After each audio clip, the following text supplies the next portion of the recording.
please secure a strong internet connection for a more reliable and stable viewing experience. Franklin Roosevelt once said, "We cannot always build the future for our youth, but we can build the youth for the future." This is a paradigm of shaping the essential for a bigger perspective.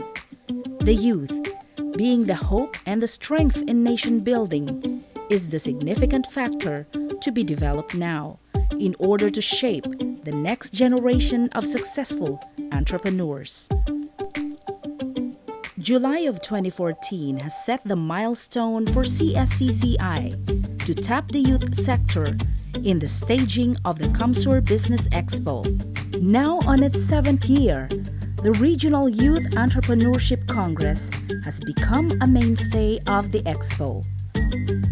The Regional Youth Entrepreneurship Congress is one of the Expo's features which cater to young entrepreneurs by different learning institutions of the province. The various topics in digital media platforms will give the participants different perspectives in doing business. The limelight is now focused on our budding business leaders, our partners in dynamism in entrepreneurship for a better normal. This is the 7th RYEC, another major highlight of the ComSur Business Expo 2021.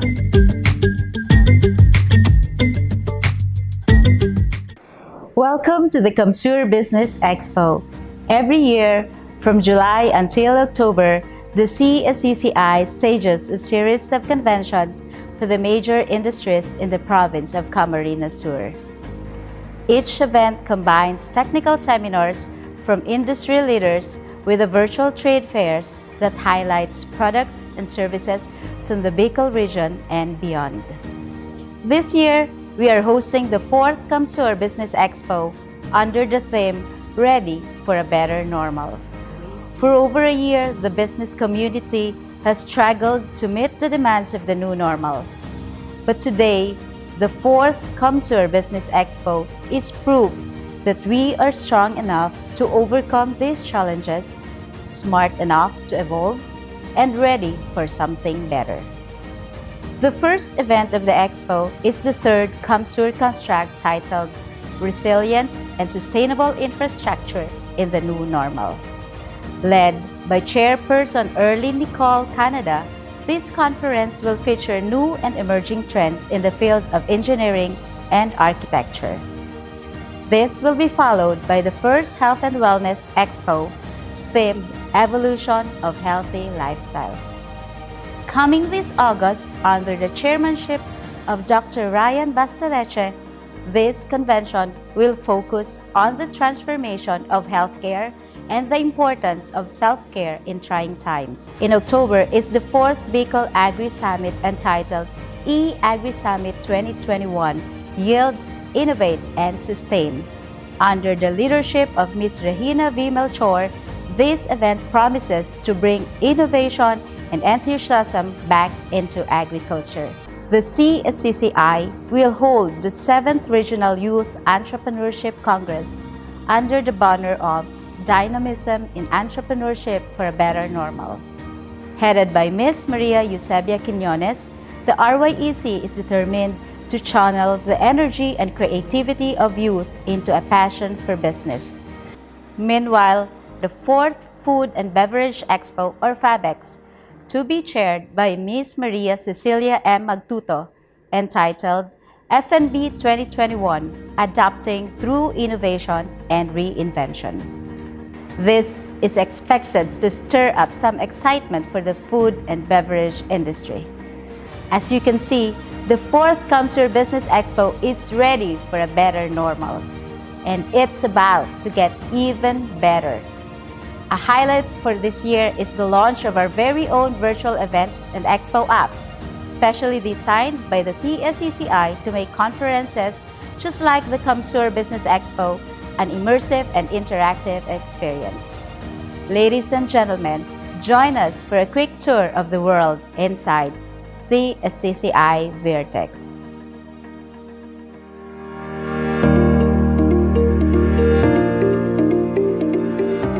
The threat of COVID-19 has changed the Philippine socio-economic landscape in many ways. Over a year, we have been forced to choose between safeguarding our personal health and our own economic survival. But now, there is a better choice.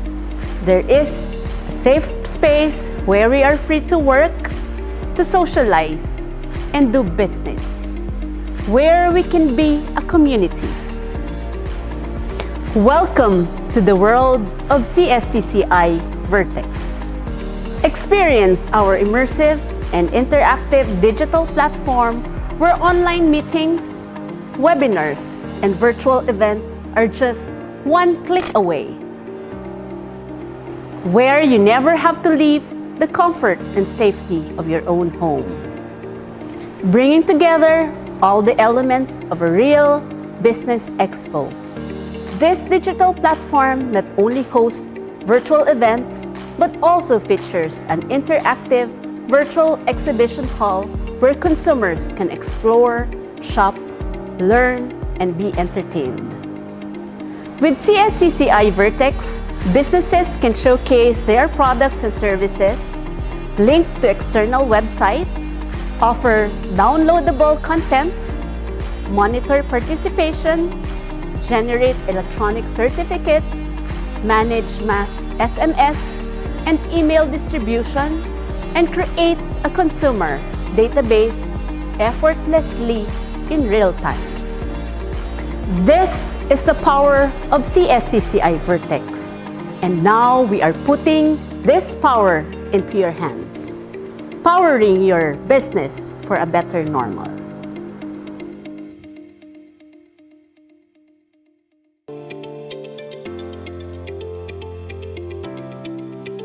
Geared at improving and uplifting the lives of every Bicolano entrepreneur, and founded on establishing resiliency and sustainable business in the new normal. The Camarines Sur Chamber of Commerce and Industry Incorporated, under the leadership of Ms. Soledad V. Magtuto, in partnership with the provincial government of Camarines Sur, under the leadership of Governor Migs Villafuerte, brings you the Camarines Sur Business Expo 2021. The different sessions will showcase the fusion of engineering, architecture, health, food and agriculture, and a whole lot more. This is the synthesis of engineering and architecture. This session infuses the legal aspects along with the innovative and strategic approaches to constructions, surveying, design, plumbing, and waterworks. A resilient and sustainable infrastructure and the new normal. Nothing more precious in these trying times than a good health. It is only achieved when one is driven towards wellness. This event enables one to be conscious and health-wise amidst the prevailing plight of the global pandemic. Moreover, it will also discuss the evolution of the healthy lifestyle over the years. Tapping the power of the youth in nation building. The Camarines Sur Chamber of Commerce and Industry continuously involves the participation of the youth, who will soon be the empowered individuals in the business sector.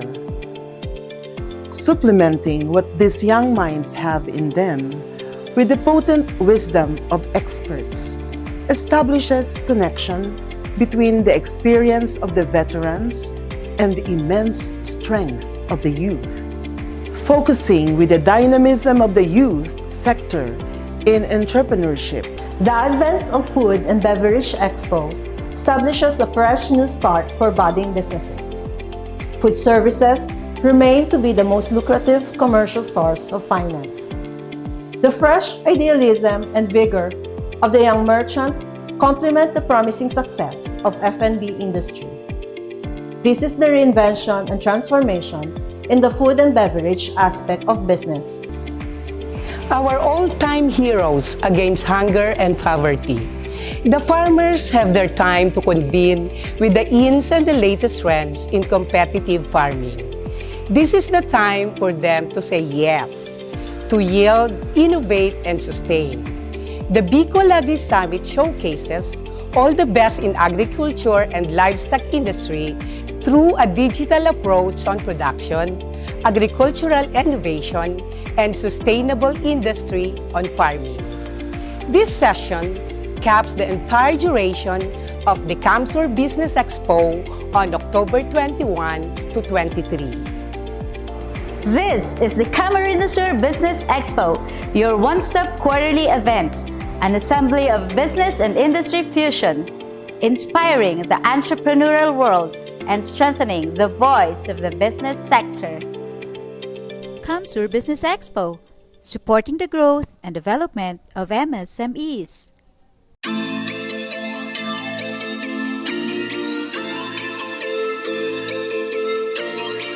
A leading business and investment center in the Bicol region, the province of Camarines Sur is known for its agro and agri-industrial expansion, IT innovations, and social and infrastructure development initiatives. Confidence in the local economy and the provincial government is driving entrepreneurship and accelerating financial transactions. And with sustained peace and order across community in the province, business and investors are assured of a secured environment.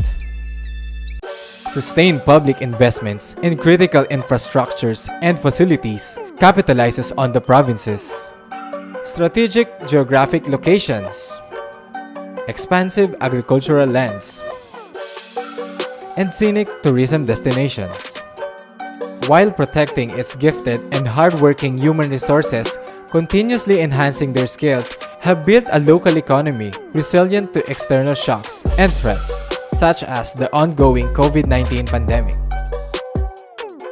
Today, the province of Camarines Sur, under the guidance of Governor Mix Villaferte, is enabling business and investment opportunities, sustaining growth and development, and transforming lives of its people and partners in a globally competitive and highly resilient climate. United under a common and shared vision, Camarines Sur is facing contemporary challenges of our times with transformational and decisive leadership. To address the challenges of comprehensive area development in the province, massive road infrastructure projects were initiated. The CAMSUR Tourism Coastal Highway, the Quezon-Bicol Expressway, Pili Central Station, bypass roads, and other road networks. These mega projects in the integrated Luzon Spine Network ensures 2 hours savings in the travel time from Manila to Camarines Sur, making the province an attractive place to live and work. CAMSUR is poised to be the home of one of the largest international cargo ports in the world, expanding the country's economic corridor and connecting the region across the globe. Camarines Sur, the Philippines' gateway to Western Pacific region trade. To intensify the benefits of the transport-related infrastructure, CAMSUR also embarks on widespread sitio electrification and power line enhancement programs, construction of the iconic Capitol building as one-stop shop hub for business transactions, and development of special economic zones and industrial parks. By integrating our communities and business, as well as tourism and industrial zones, we create a growth corridor that increases accessibility and reduces the cost of business operations. Prior to the COVID-19 outbreak, the provincial government of Camarines Sur has already implemented various interventions, policies, and programs aimed towards ensuring continuous operation of businesses. CAMSUR has established the first IATF-designated hospital isolation facility outside of Metro Manila. The province also launched the Hospital on Wheels for patients in special or high-risk situations and employed healthcare backpackers modeled from the Cuban healthcare system to serve as active case finders. As a result, Camarines Sur was one of the first provinces to transition to MGCQ, allowing businesses to recuperate immediately and opening doors for the emergence of the new MSMEs. To further support local businesses, CAMSUR pushed for the procurement of locally manufactured face masks, face shields, alcohol, and other personal protective equipments or PPEs. The province also implemented a tax subsidy and incentives program to stimulate and encourage small and medium entrepreneurial activities. As we move forward to a post-COVID-19 scenario, the province of Camarines Sur boasts its readiness to shift to the expected new normal through the intensified research and development and upskilling our workforce. While COVID-19 is our most immediate threat, we continue to pay attention to the broader issues of our contemporary societies: digital connectivity and integration, environmental conservation, and global climate change adaptation. To support food security while investing in more sustainable alternatives, we invested in a NIPA bioethanol production project, in aquaculture demo farms, soft broom making from tiger grass in upland communities, gabod productions from raw abaca, and bee culture demo farms. Finally, we believe that investing in our people is key to making it in the expected new normal. Our business expos, technology fairs, construction and agricultural summits, youth entrepreneurship congress, and food beverages expos have consistently provided a platform for consumers, business, and industrial interactions. The expected new normal, they say, is digital. This is why we have to prioritize building our digital infrastructure and upskilling our students and workforce so they can adapt and survive the digital new normal. Our modern Wi-Fi ready classrooms, e-learning initiatives, and other skills development programs are just some of the ways that will make Camarines Sur digital future ready.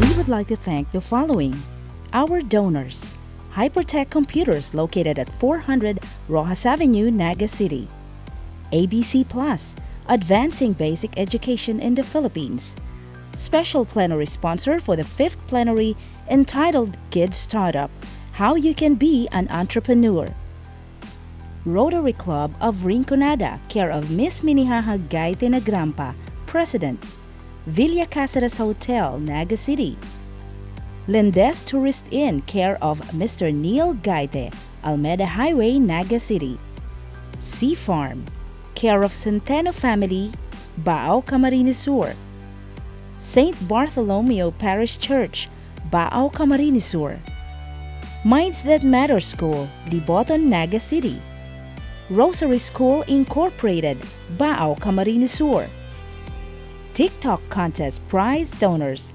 Attorney Jojo Gaite, First Prize Cash; Miss Jean Bersabe Gaite, Second Prize Cash; One Lab Diagnostics for the 3rd prize cash. Vlogging Contest Prize Donors, Miss Annie Gaite Badong, First Prize Cash; Miss Dina Briseño, Second Prize Cash; One Lab Diagnostics, 3rd prize cash. Rosary School Incorporated, First Prize Samsung A52 5G phone; Miss Sheila Sabularse, Second Prize Computer Study Table; Buttes Gaite Cañones, JBL Go 3 Bluetooth Speaker. Wheel of Names Raffle Cash Prize Donors, Rotary Club of Rinconada, Margie Arevalo, John Lee Buyet, Mercy Casili of Wincy Trading, Erline Nicole Canada, Eden Segundo, RJ's Buffet of Villa Caceres Hotel.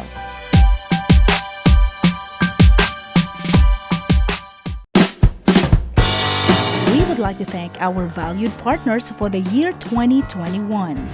Province of Camarines Sur, Department of Agriculture Region 5, Department of Trade and Industry, Angena Trading, GCI Construction and Development Corporation, Julia Outdoor Advertising, Jurassic Construction and Supplies, Pixeled Solution, Medlane Enterprises, Ngo & Sons Trading and Industries Incorporated, SVM Marketing Solutions OPC, Tugawi Cove Resort,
please secure a strong internet connection for a more reliable and stable viewing experience. Ladies and gentlemen, let us all welcome the Baao Children and Youth Choir for the doxology.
The Philippine National Anthem.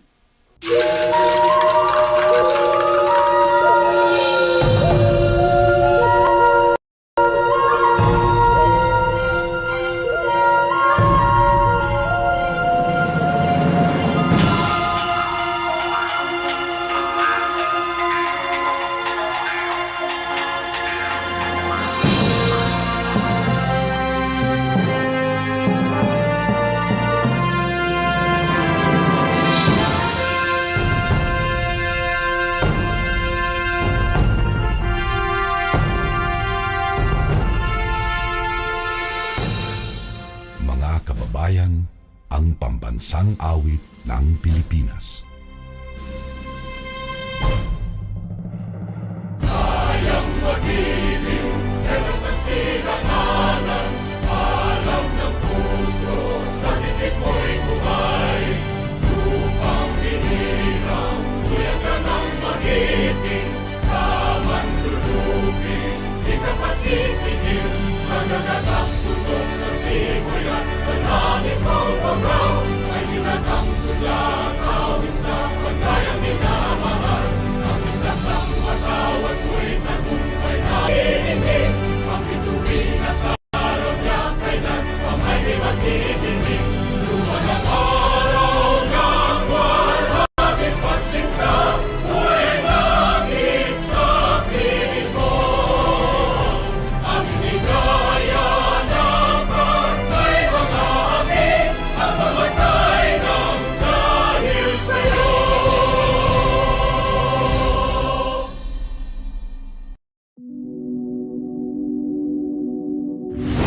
Welcome message from Miss Maria Soledad V. Magtuto, President, Camarines Sur Chamber of Commerce and Industry Incorporated.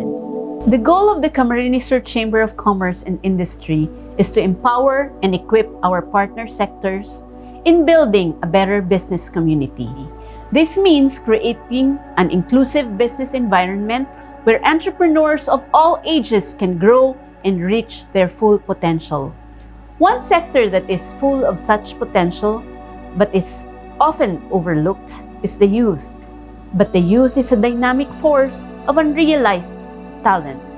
Their energy and ingenuity allows them to adapt faster to new technology, keep pace with the rapidly changing social trends, and create innovative solutions to today's unique problems.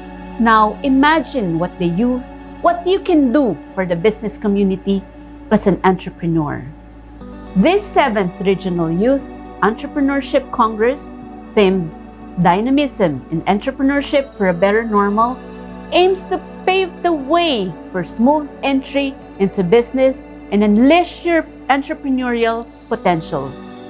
When that day comes, I promise that the Camarines Sur Chamber of Commerce and Industry will be ready to welcome you to the world of business.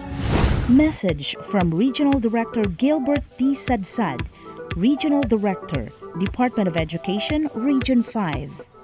Hello everyone. My warm greetings to all who are participating today in the 7th Regional Youth Entrepreneurship Congress as one of the highlights of the Camarines Sur Business Expo.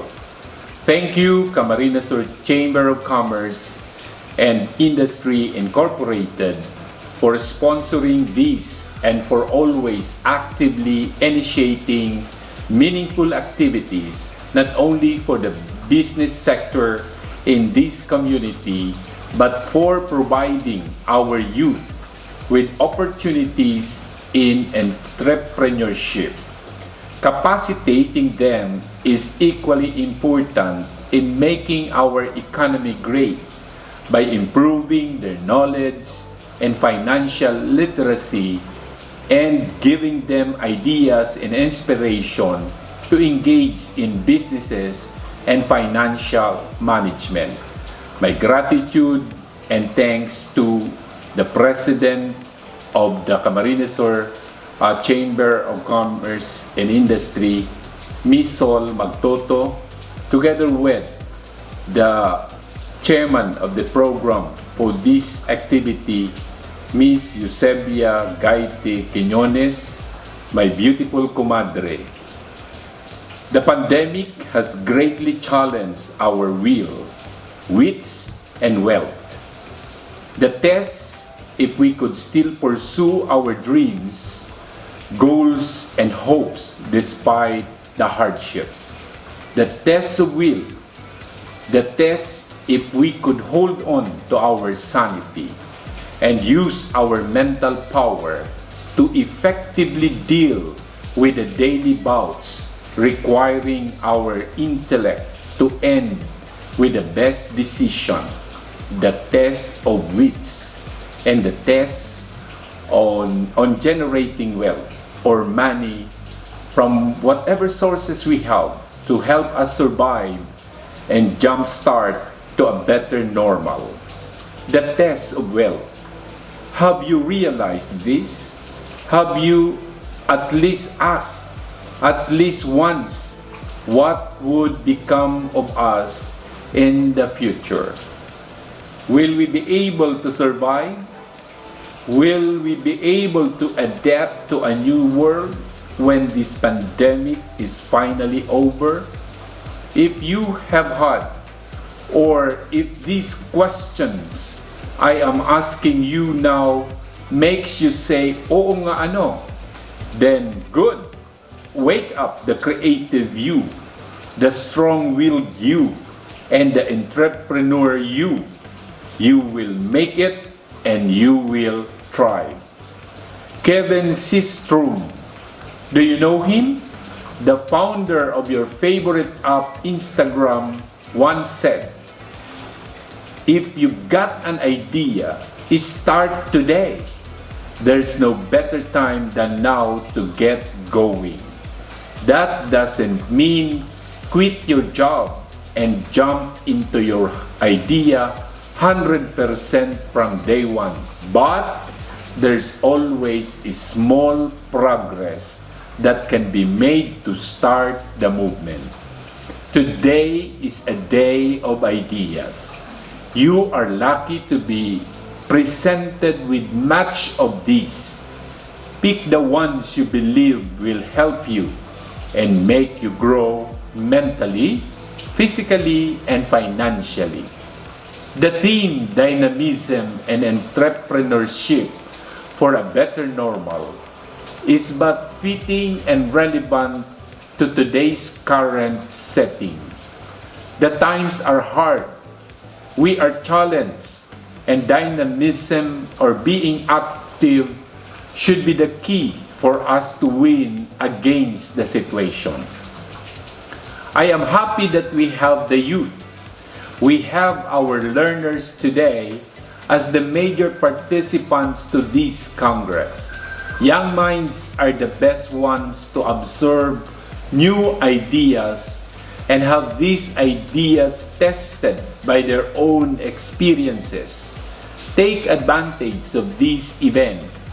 Learn from the best in this endeavor and keep your drive to manage your resources and improve your wealth. As I go, let me leave you with another quote from Aristotle. Money is a guarantee that we may have what we want in the future. Though we need nothing at the moment, it ensures the possibility of satisfying a new desire when it arises. Do it. Make use of the ideas. We will see you in the future in a better normal. Thank you at masayang bati muli sa inyong lahat. God bless us all. Special message from Mr. Luigi R. Villafuerte, Provincial Administrator, Province of Camarines Sur. Good day, everyone. It is my great pleasure to speak to everyone participating in the 7th Regional Youth Entrepreneurship Congress, to the Camarines Sur Chamber of Commerce and Industry. Thank you for giving me the opportunity to show my support to the organization and the blooming entrepreneurship ecosystem of CamSur. I have always viewed entrepreneurs with respect because of how essential they are to the economy. Entrepreneurs are the ones who take initiative to assess the needs of the market and consequently addressing these needs, inspiring ideas and compelling innovation. As key drivers of innovation, their contribution to our economy is unparalleled. They not only produce innovative products and services, they also provide both short-term and long-term job opportunities and elevate the quality of commodities in the market. Recognizing their importance is just the first step to supporting their growth. The next is implementing projects that encourage more people to get into entrepreneurship, such as the micro-enterprise development track of the Sustainable Livelihood Program of the national government and the CAMSUR Microfinance Program. As someone who sees the potential of entrepreneurship where small and medium-sized businesses spring from, I'm very happy that there is an event that does not only provide opportunities for knowledge sharing and networking, but encourages the youth to engage in entrepreneurship. Young people have fresh eyes and raw creativity that are necessary to spark good ideas. Getting our youth to become business-minded people can also help them change their lives for the better. Aside from giving financial assistance through our existing programs, we have been working to create a regulatory environment that recognizes the challenges that entrepreneurs face and supports your potential for growth. We are working to give businesses the confidence they need to invest and employ more people. In fact, one of the projects we want to implement is the Business One-Stop Shop Program, or BOSS, which is a mechanism that simplifies the procedure of getting and renewing business permits. We also want our existing MSMEs, or micro, small, and medium-sized entrepreneurs, to secure their presence online, especially in e-commerce platforms, to penetrate different markets.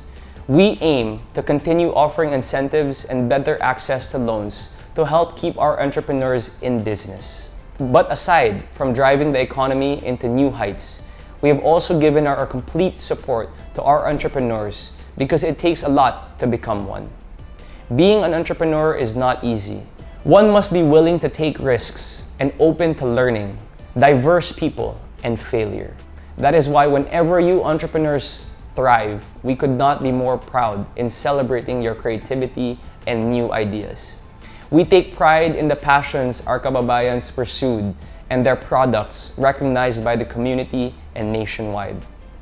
Now that all businesses are slowly reopening, we want nothing but to revitalize our economy by giving more people a chance to engage in entrepreneurship. We want our budding and existing entrepreneurs to learn new things and pursue fulfilling endeavors that affect positive change. Once again, thank you to the CSCCI for this event and for inviting me to speak today. Together, we can continue addressing challenges and removing roadblocks in our entrepreneurs' path to cultivate CAMSUR's growing entrepreneurial ecosystem. From Luigi Villafuerte, Diyos mabalos po sa Indigo Boss. Acknowledgement of guests from Miss Amelia V. Cadiz, Vice Chairperson, 7th RYEC. Good day, ladies and gentlemen. It is my privilege and honor to acknowledge our guests and VIPs who are one with us in celebrating the 7th Regional Youth and Entrepreneurship Congress.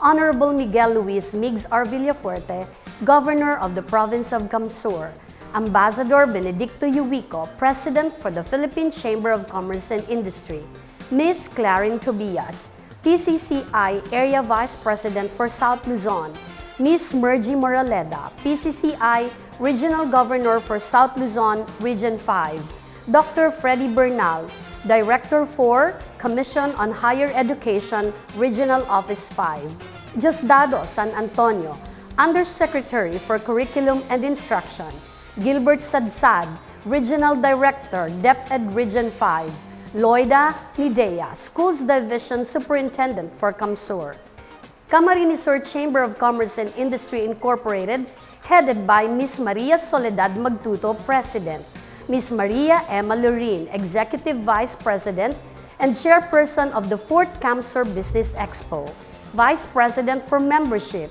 Mr. Kristan Carl Malazarte, Vice President for Finance, Mr. Simon D., Vice President for Inner Chamber Relations, Ms. Michelle Lim, Vice President for Public Relations, Mr. Abelardo Paglinawan Jr., Board Secretary, Ms. Maria Isabel Concepcion, Treasurer, Ms. Jennifer Harris, Auditor, Ms. Maricel Ann Brioso, the members of the Board of Trustees, Ms. Cynthia P. Arce, Ms. Erlene Canada, Mr. Jerry Ilarde, Mr. Gaudencio Iriola Jr., Mr. Ricardo Magtuto, Mr. Rolando Salazar, Executive Director, Ms. Annabel D. Tuy, the Council of Past Presidents, Charter President Attorney Santiago Ortega Jr., Past President Dr. Fabio Figuracion, Past President Jeremy Law, Past President Engineer Solomon Ngo, Past President Mr. Raymond Concepcion,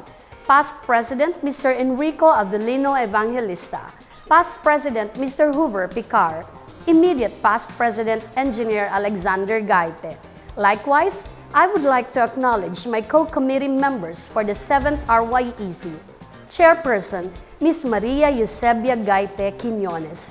Committee members, Ms. Jennifer Harris, Ms. Annabel Tuy, Ms. Maria Isabel Concepcion, Mr. Hoover Picar, Ms. Masing Brioso, Ms. Annie Gaite Badong, Ms. Sheila Deniña Heras, Ms. Francine Casin, Engineer Adriel Bersola, Mr. Kristen Carl Malazarte, Ms. Menehaha Gaite Nagrampa, Ms. Dina Ajero Briseño, Mr. Ninoy Reyes, Ms. Aileen Fausto de los Reyes, and yours truly, Ms. Amelia V. Cadiz, Vice Chairperson. Overview of the 7th RYEC from Ms. Maria Eusebia Gaite Quiñones, Chairperson of 7th RYEC, Camarines Sur Chamber of Commerce and Industry Incorporated. Celebrating dynamism at its finest. This is the Regional Youth Entrepreneurship Congress.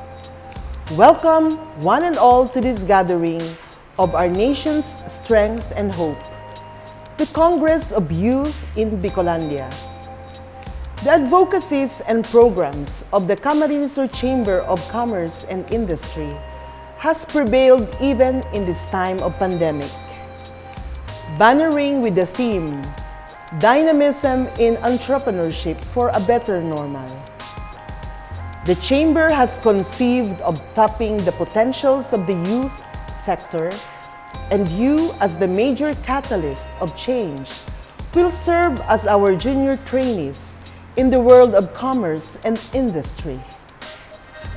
Way back in 2014, this Congress was given birth.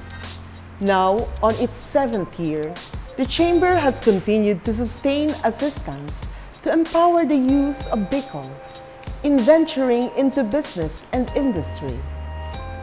Serving as the voice of business in the region, you, our treasured young businessmen, will have an opportunity to create engagement among successful entrepreneurs through role modeling and obtain from their best practices that you might think might be worth emulating.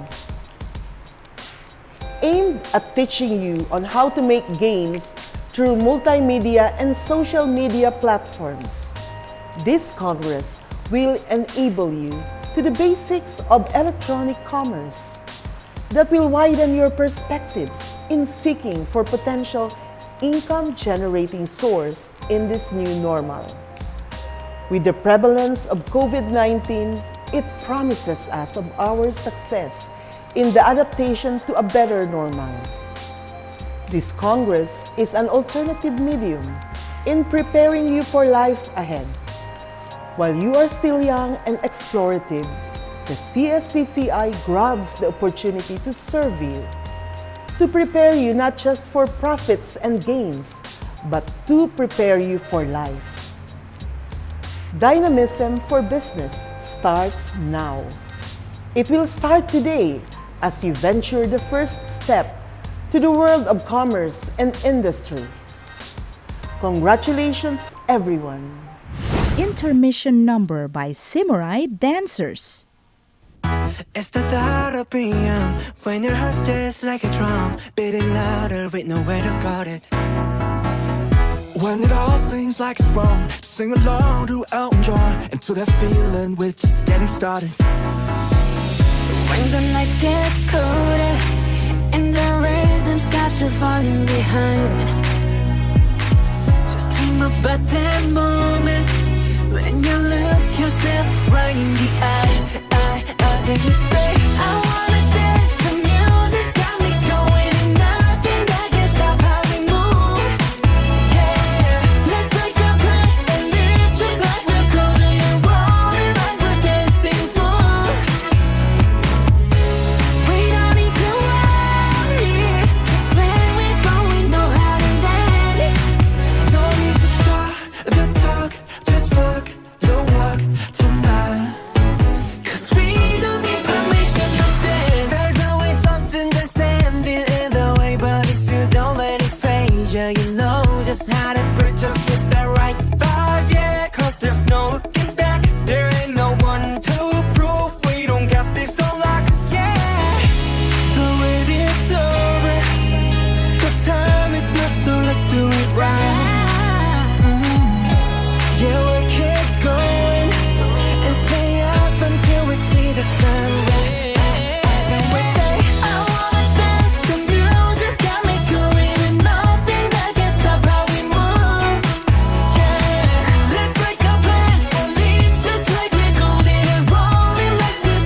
keep the fire alive. Cause it's not over till the summer. Say one more time. Say, I wanna dance to music's got me going. Nothing I can stop how we move. Yeah. Let's break our plans and live just like we're golden and growing like we're dancing fools. like you're dancing fool. We don't need to worry. When we fall, we know how to land.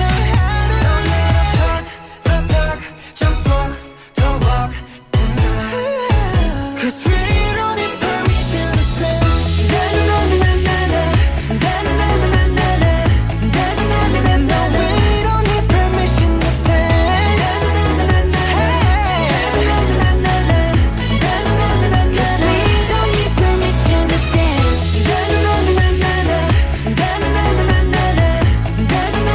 No, we don't need permission to dance. Cause we don't need permission to dance. Our host for this year's RYEC is a motivational speaker, an accredited trainer and facilitator for primary cooperatives in the Philippines, and a host in various corporate events, product launching initiatives, and branded entertainment projects. An active advocate of youth empowerment and mental health awareness during his term as president of the Bicol Region Association of Psychology Students. He is also a registered marketing professional and a consultant advisor specializing in marketing and communications and human resources management. Please welcome Mr. Judd Adake. Greetings to all our viewers at home. Welcome to the 7th Regional Youth Entrepreneurship Congress. This event is brought to you by the Camarines Sur Chamber of Commerce and Industry on its 4th CAMSUR Business Expo. Waving the theme Dynamism in Entrepreneurship for a Better Normal, RYEC aims to unleash the enthusiasm of the youth on entrepreneurship. This allows them to learn how to generate income from social media platforms like Facebook, Instagram, and YouTube. Furthermore, RYEC also aims to providing the basics of e-commerce as well as different novelty ways in coming up with sufficient capital for entrepreneurial investments. For the very first session, we will be having speakers discussing to us the means and ways on how we face the challenges brought by the pandemic and how we can adopt to the new normal. For our first speaker, Ms. Maui Arroyo is a serial entrepreneur, impact investor, educator, and biologist. In 2018, she became the founder and principal of the Ignite Impact Fund, the first fund focused exclusively on eradicating income and access poverty in the Philippines. Her entrepreneurship career began when she founded Hyberdyne Consulting, the premier and pioneering innovation consulting and commercialization firm in the Philippines. In the last 14 years, the firm has developed policy for the Philippine government, facilitated over $3.5 million in biotech investments, trained over 17,000 aspiring entrepreneurs, and created 3,500 jobs. In addition, she has also co-founded a social enterprise that now supplies pasteurized eggs to 5 major hotels in the Philippines, a fashion brand that upcycles leather jackets into bags, a media company that promotes independent Filipino films, and a property development firm. Over the last decade, Ms. Arroyo has received several honors. She was hailed by the Entrepreneur magazine as one of the top 35 entrepreneurs under 35 in 2006, was the youngest PhilDev Foundation USA honoree for her contributions to national development through science and technology in 2010. She is also an awardee of 2011 10 Outstanding Young Men or TOYM and the only woman in that year. The TOYM is the most prestigious award given to Filipinos under 40 and is presented by the President of the Republic of the Philippines. In 2013, she was one of the DevX 40 Under 40 International Development Leaders and selected one of the UK Foreign Commonwealth Office's International Leaders in 2014. She was named as one of the World Economic Forum's Young Global Leaders of 2015. Ms. Arroyo is also an adjunct professor at the Asian Institute of Management, where she teaches innovation and entrepreneurship. She obtained a Master's of Philosophy in Bioscience Enterprise from the University of Cambridge and her bachelor's degree in biology from the University of the Philippines. Ladies and gentlemen, let us welcome our speaker, Ms. Maui Arroyo. Hello, thank you very much to the organizers of the CamSur Biz Expo for inviting me. My name is Maui Arroyo. I'm the oldest daughter of Joker Arroyo from Baao, Camarines Sur. Although I'm very much Manileña now because I've only visited Baao twice, and I'd love to come again after the pandemic. So my presentation today is Struggle, Survive, Succeed towards a post-pandemic Philippines.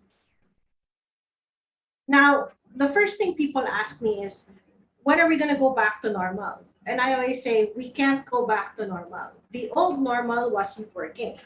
If you look at Southeast Asia, we were the second fastest growing economy in the world prior to the pandemic. But we were second to the last in terms of extreme poverty in the region. Thailand is at 0.1%, so that's relatively zero people living under $2 a day. Vietnam has beaten us at 2.8%. Myanmar is still better than us. Cambodia, thank God for Laos, because if not, we'd be dead last in the region. So the old normal isn't working. We have so many natural resources valued at hundreds of millions of dollars, right? And we're not harnessing them effectively and in an environmentally sustainable manner so that our people can progress. So we really cannot afford to go back to normal. That's because 61% of the country, or the political poor, the masa, the people who have voters' IDs, right? The poor who have voters' IDs, and the poorest of the poor, so those under extreme poverty, 68% of those people are farmers and fisher folk. 9 out of 10 Filipinos have no consistent access to water or electricity. 8 out of 10 OFWs have no savings. 7 out of 10 have no bank account. 6 out of 10 die without seeing a doctor, have no valid government ID, and have no access to broadband internet. We simply cannot continue this way. Other than that, we're not giving nature time to recover. We are using twice the amount of available resources that nature can provide us. The last year that the country had surplus biocapacity or supply for every Filipino was 1963. After that, we've been in ecological debt, which means that we have been using more than nature can provide, twice more than what nature can provide. We're also the country most exposed to natural hazards, according to the Informed Index of Risk Management, and 6 out of 10 in ASEAN in terms of coping capacity. So our economic growth is not inclusive because it doesn't include 61% of the country, and it's not environmentally sustainable, which is why you see headlines like the Philippines, with over 7,600 islands, is importing more fish. The Philippines, even though we have the International Rice Research Institute and we taught the Thai and the Vietnamese about rice, how to grow rice, we are importing rice. And in a country where our largest export is people, right? Our education system is geared at exporting people or exporting workers, not creating citizens or mamamayan. Diba? So this is we're really hurtling hand over fist towards unsustainable growth. And it cannot continue. If you look at the UN Sustainable Development Goals, this is the report card of the Philippines prior to the pandemic. We were sort of on track to bring people out of poverty, but everywhere else we were, all the other goals like innovation and infrastructure, gender equality, right, sustainable cities and communities. It's really only climate action and poverty where we were sort of making a dent so that we could reach those goals by 2030. The way I look at the Sustainable Development Goals is like a wedding cake. How can you get coastal communities to stop dynamite fishing when they have no money for their basic needs? Right? How can you get people to care about the coral reefs? You tell them it's the heritage of humanity, but the concern of the person living in the coastal area is that forget the heritage of humanity and my grandchildren. What will I feed my children today? So the core of achieving the Sustainable Development Goals is creating jobs and providing decent wages so that you can bring people out of extreme poverty, which is defined as less than $2 a day. So otherwise, you will not get people to preserve the forests, to stop polluting, until you give them good jobs, clean water and sanitation, and then, have innovations that take climate action. This involves modernizing agriculture and mariculture. Because again, the bulk of our people are small-scale farmers and fishers. If you achieve bringing people out of poverty in an environmentally sustainable way, you will then achieve the second tier, which is your societal goals, your socially inclusive goals like peace, justice, and strong institutions. Anyone who lives under $1 a day, such as the farmers, the poor tenant farmers in Lopez, Quezon, of course they will join the NPA. You're living on 50 pesos a day, right? You cannot survive on that. So once you prove that non-violent entrepreneurship is going to make you more money than violent entrepreneurship, you can, and when people are not living hand to mouth, you can then consider gender equality, zero hunger, quality education. And as a knock-on effect, you will achieve the third tier of goals, which is all the economic goals. To reduce inequality, to have responsible consumption and production, to have decent work and economic growth. And underpinning all of this is that we all have to work together, which is Goal 17, partnerships for the goals. So a better normal is everyone's responsibility. It's my assertion that the Philippines will never develop and achieve the SDGs while it's caught in the vicious cycle of distrust.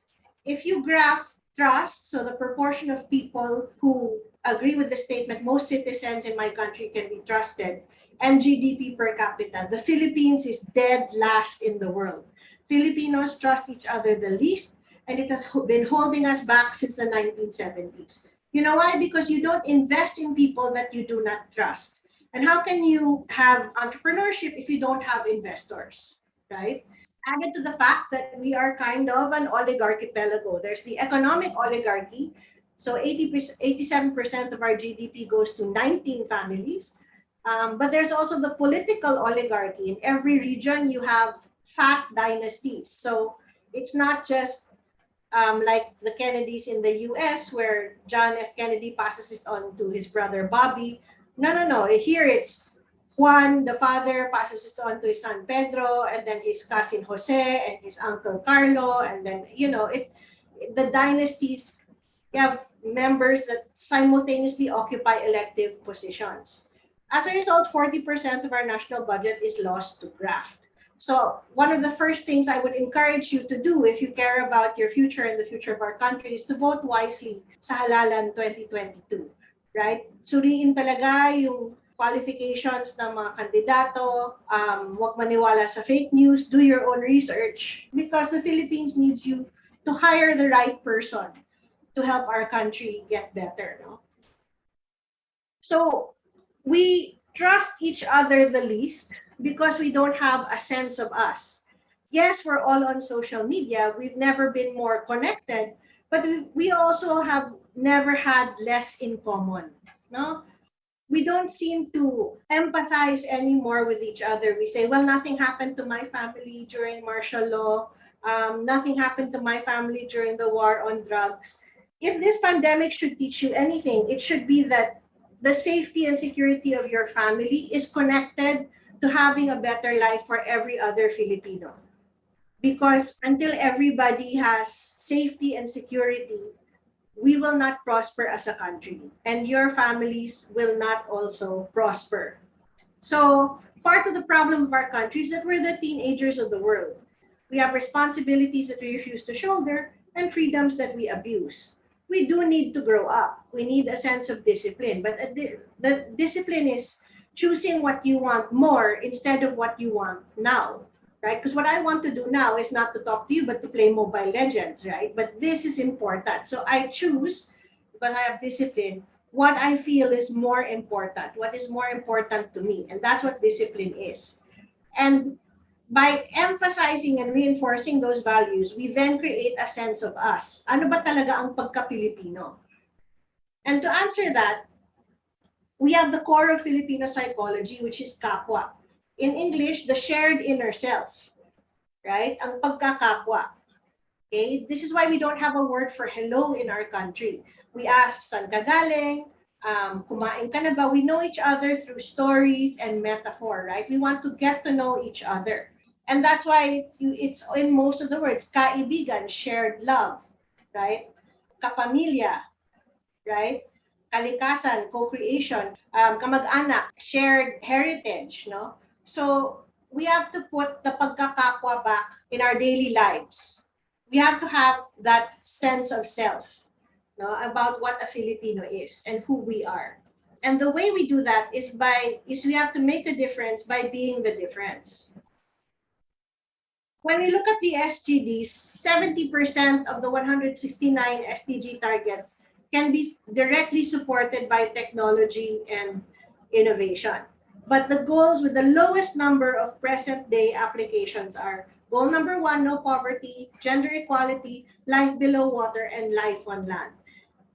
Okay, these goals with the lowest number of present-day innovations are actually very important to the Philippines. So we need entrepreneurs who will innovate on how we provide better services to the poor, how we harness our natural resources in water and on land sustainably, how we actually make sure that gender equality is enforced and grows organically in our society.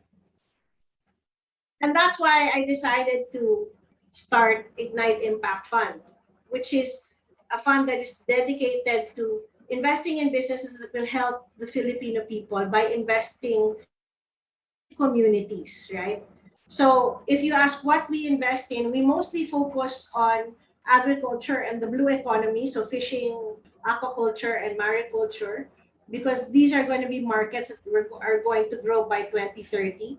We'll also look at sustainable tourism and, of course, in the creative and cultural industries. So that's also going to grow by 2030. And if you ask where we want to invest, you'll see these regions ranging from the blue to the green, and Bicol is there, right? Not because my father is Bicolano, but because it makes good business sense. As you go from blue, which is the highest in marine biodiversity, all the way to green, which is the highest in terrestrial biodiversity, or the different species on land and in water. So it really matters if you invest in things like coral farms, where 70% of the corals will be used to revitalize reefs around the country, and 30% will be sold on the aquarium market. No? So that would be for coastal communities.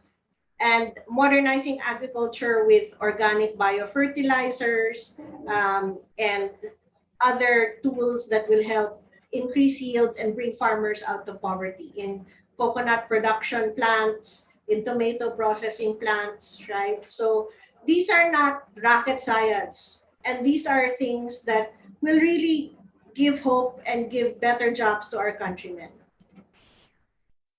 So we actually invest in terms of trying to make you more money, but also make your money more meaningful.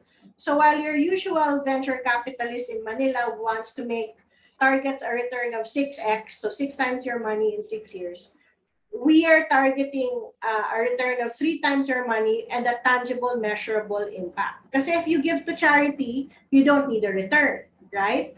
But if you're purely financial, you just want to make as much money as you can, even if you have to harm the environment or people in the process, right? So we believe that you can profit with a purpose. We think you can do good by doing well. And that's why I founded the Ignite Impact Fund. So how do we invest? We pick companies we invest in by grading them on a scorecard, just like your report cards. 70% business and 30% social impact. So the businesses have to make money because a bankrupt firm serves no one, right? You cannot help people if you don't have enough cash to go around, right? Enough cash to survive. So we either buy shares of these companies or we give them loans that can convert into shares. And in 7 to 10 years, these companies repay the loan with interest, or they're sold to a much bigger company, or they IPO or go public on the Philippine or Singapore Stock Exchange. And then our investors make money. So my top 3 tips about what we're looking for when we invest in Bicol and other places. What do we look for in entrepreneurs? First of all, it's really important to differentiate between a need and a want, okay? Everybody wants clean water, but very few people can afford a high-tech water filter, right? So you have to figure out how best to address the needs that people have. Number 2, our most important metric is the team, because we figure a bad team with a great idea tends to mess it up. So my tip is to find a solid co-founder who is in it for the long haul. It's better to have a mediocre idea and a very good team because we can work on the idea, right? We can work on your business together.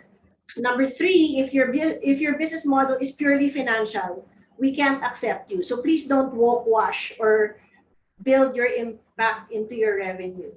We really want something that helps people, like, for example, one of our companies is Plentina. Plentina, you can use Plentina now. You can just download it off Google Play.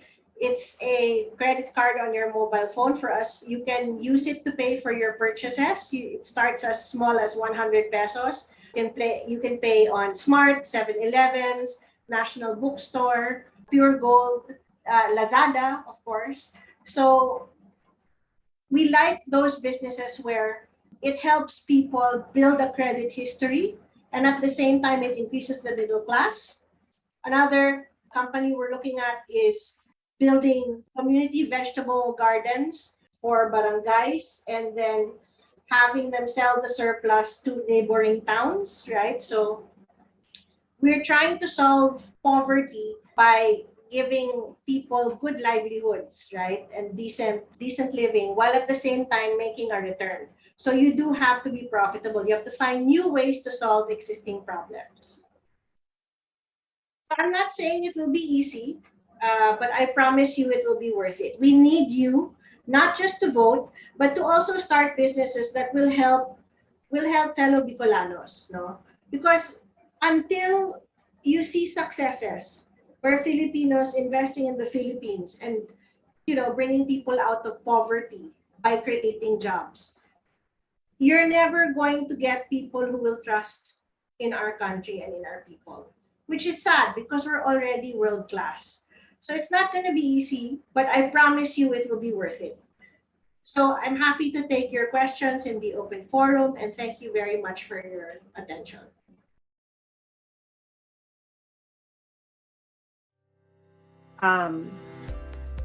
I think, first of all, I think we should emphasize that learning is not just in school, learning is also at home. No? So we should talk about our family values. Ano ba yung importante para sa atin? Right? And we have to practice both in the classroom and at home. 2 things. One is unawa, right? Una-awa, right? So the first, compassion. Compassion is not a fluffy thing, no? It's not soft. Compassion also can be very tough, right? So first, put yourself in the shoes, or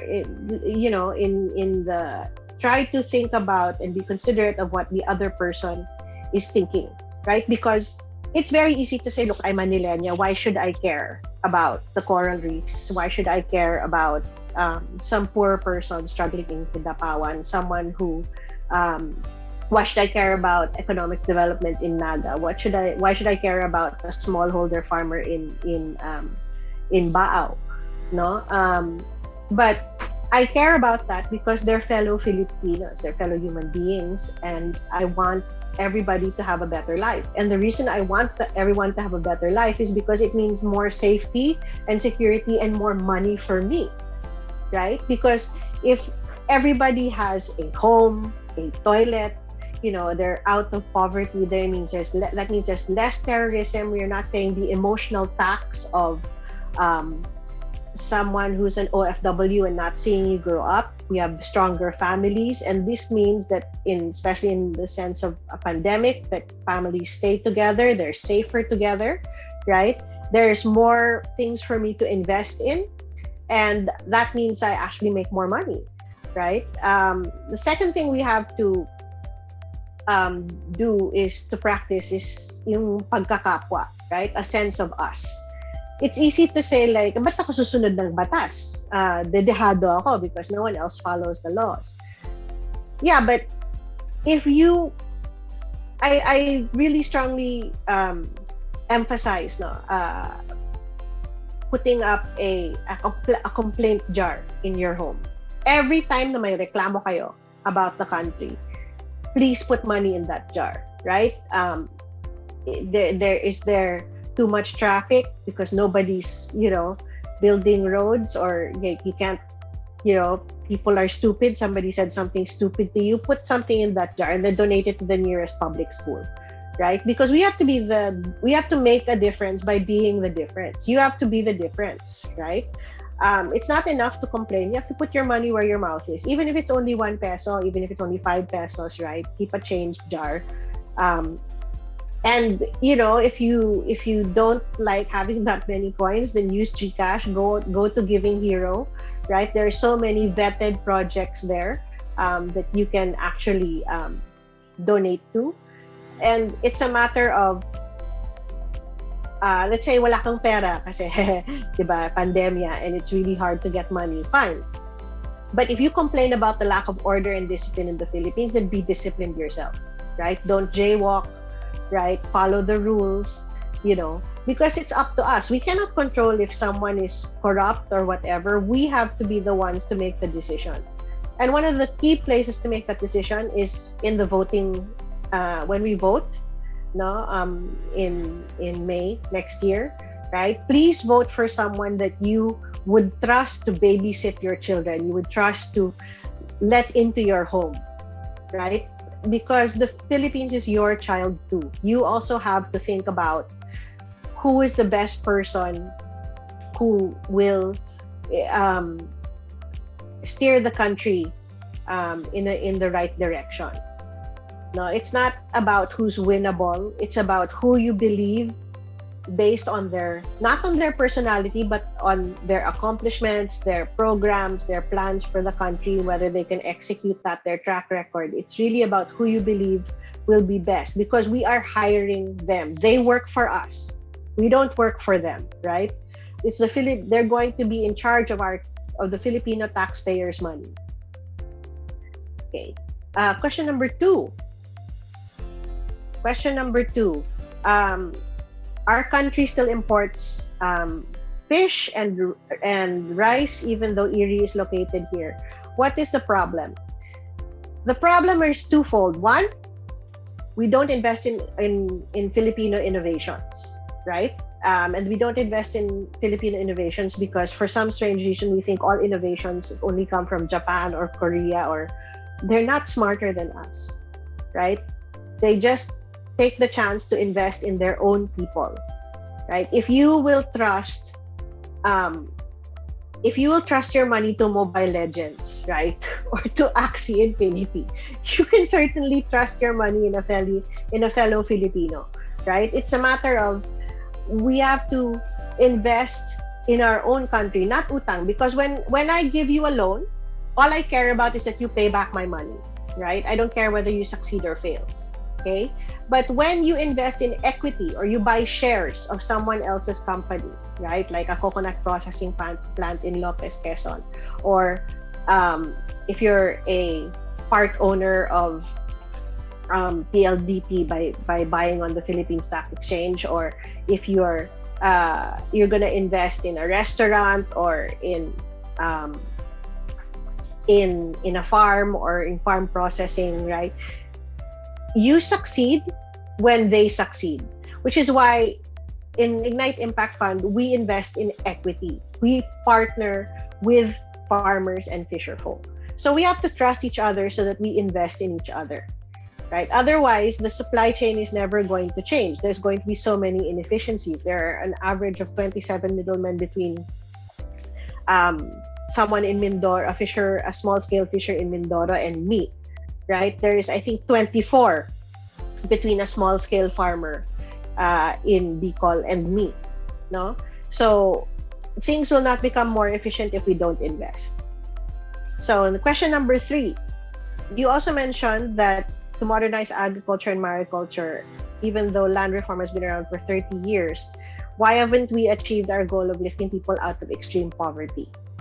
There is this thing called the Agri-Agra law that says that all banks in the Philippines must loan 25% of their total loanable assets to farmers and fisher folk. They don't do this. This is not the bank's fault. It's not because it's greedy. It's because farmers and fisher folks cooperatives, they don't know how to package the loan. They don't know how to fill out the forms and write a business plan, right? And so it seems very risky for the banks. And the banks have what's called a fiduciary responsibility. They have a responsibility to take care of the money that you put in them, right? And they have to earn an interest for your deposits. So therefore, it looks too risky for the banks. One of the things we'd like to do at Ignite Impact is that we actually help package opportunities and get access to the Agri-Agra funds. Because the banks, because they don't pay, they don't follow the law, they don't pay Agri-Agra, they don't loan it out, they pay penalties, right? So a penalty is a 0% return, right? And BDO, I think, pays something like $16 million a year in penalties because they don't loan to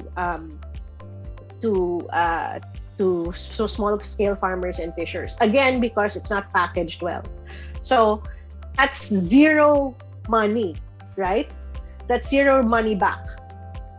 You know, you could so even if you take a risk, invest in a farmer, get 2% your money back, right? 5%, that's still better than zero. It's about time that we really trusted each other, and that's how we're going to bring people out of poverty. Question number 4, trust is a really big word. Where do you think this trust among Filipinos is coming from, and are we a lost cause? Absolutely not. I don't think we're a lost cause at all. I think that the way to develop citizens who trust each other is to have something in common, to have a unified vision for what the country could be like, and to stop believing yan kasi mga Pilipino, di ba? Walang dignidad, walang disiplina, we say those things about ourselves, parang, it's almost like if you're a teenager and you tearing yourself down, if you telling yourself that you don't know anything, you know what? It's a self-fulfilling prophecy. We have to speak well of ourselves, right? Come on, we have the first Philippine gold medalist, right? We have the first Philippine Nobel Prize winner, right? And there will be more. We have so many talented people, and again, we're already world-class. The rest of the world already trusts Filipino ingenuity. It's really a matter of a mindset change to stop believing what our colonizers told us, right? Para naman tayong battered woman, di ba? Na naniniwala lang naman tayo. And to stop believing what, other people, maybe older people than us, tell us about our country, na there's no future, there's no, mag-abroad ka na lang. I'm nothing against people who become OFWs, as long as it's their choice. The difference between an expat and an OFW is that an expat has a choice, right? When someone who has a choice goes abroad to earn more money, you call them an expat. right? When someone goes because they have to earn money, because they can't make a decent living in their own country, you call them a migrant worker, an OFW. I want to create a generation of Filipino expats. I chose to go. I could have stayed in the Philippines, but I chose to go, right? That's what we want to do. And if you do choose to become an OFW or an expat, don't just send money home. Invest in the Philippine Stock Exchange, invest in businesses in your own hometown, because we will never progress otherwise. Question number 5. For US teenagers at this moment, with all the distractions around us, how would you suggest we can deal with all the stuff going around and not just thinking for ourselves, but for humanity as a whole? I think the pandemic is the best time to think about humanity as a whole. There is no planet B, right? The risks, the systemic risks for climate change and biodiversity loss are super high. They're like about 70%. So we can't just say, well, somebody else created the problem, or it's climate change is because of this or because of that. Let's stop worrying about the cause. If people are like, if some people in the US are worried, it's like climate change is man-made, climate change is not man-made. You know what? So that it's simpler, blame me. I'm the one who caused climate change. Can we focus now on solving the problem, right? We have to focus on, you want to have blue skies and clean oceans and air to breathe, right? Clean air for you and your children, your future children. You have to care about what's happening in the rest of the world, and you can do that without despairing, because there are people like me. It's like, oh my God, it's so sad. Things are, what's happening in Sudan, what's happening in Darfur, what's happening in Burkina Faso, all around the world. But there are people, young people, trying to make a difference, right? And it's a matter of more and more people trying to make that difference by being the difference. So definitely do well in school, in the sense that learn, right? Not necessarily get great grades. I didn't always get great grades. I flunked calculus 3 times. I flunked calculus 4 times, and I'm still okay. Learn from school and then innovate on what you learn and bring that to the table. You will, have success and financial, security, but you have to make sure that you also make a significance. Number 6, what are your thoughts on the phrase, before a country can become an industrialized country, it has to be agriculturally sufficient first and foremost? My thoughts are that it's true, because the only reason Filipinos have never had a civil war is because we've always had food to eat, right? And food security is threatened because we have a water shortage, and we can't depend on importing our own food. We have to invest in our farmers. We have to feed the people who feed us. It's that simple. The moment we run out of food, gigera tayo. We will have a lot of civil unrest if we don't have food security. And that's partially the climate, that's partially positive climate action, but that's also investing in farming communities and coastal communities, right? To make their lives better and help them turn a profit. Okay, and increase yields, by the way. Number 7, I can sense that you put so much emphasis on corporate social responsibility for looking for a possible investment opportunity. How do we introduce this concept of social entrepreneurship for startup projects? It's not very hard, because how does a business make money? The more people you serve, the more money you make, right? So all I'm doing is asking you to think about, if you were going to start a startup or a project, how do you make things better? How do you make things more efficient, right? For example, if you're looking at sari-sari stores, right? They need better supply chain management. They need to, they don't have a track record, so people can't get loans from rural banks and other things. Well, that's what Packworks is doing. You think about renewable energy, solar energy, for example. People need electricity because no electricity, no Wi-Fi, no Wi-Fi, no life, right? So if you're going to invest in a solar panel, it's so expensive. So what Cogen does, which is another startup, is that you can become part owner of a solar panel. So I have a house, right? If I have a house and I put up a solar panel, there's no cost out for me. I don't pay anything because you co-own my panel. What I do is I pay for my electricity every month. And it's cheaper for me because instead of paying maybe 10, 12 pesos per kilowatt hour, I'm only paying 8. The difference goes to you because I'm paying my electricity bill to you, right? So you're providing me with electricity. So there are ways to make things more efficient, to make a win-win-win situation for everybody. Win ang bayan, win kayo kasi kumikita kayo, and then win din yung planeta, right? So, it's a triple bottom line thing. Last question. One way of forging ahead towards a better normal is cooperativism. How can we encourage people, especially in the agricultural industry in Bicol, to trust the cooperative way of life, considering that you mentioned that people in the Philippines have trust issues? Co-ops are a great organization. You have to have, of course, 50 to be members to be considered a cooperative, and you have to register. But I'm also a big believer in the 2 pizza rule of Jeff Bezos, right? That if you cannot feed your team on 2 pizzas, large pizzas at that, if you cannot feed your team at a meeting on 2 pizzas, the team is too big, right? So the problem is some cooperatives are so huge, right? With that, 50 members or, and that's always hard to control. Like it's like a class size.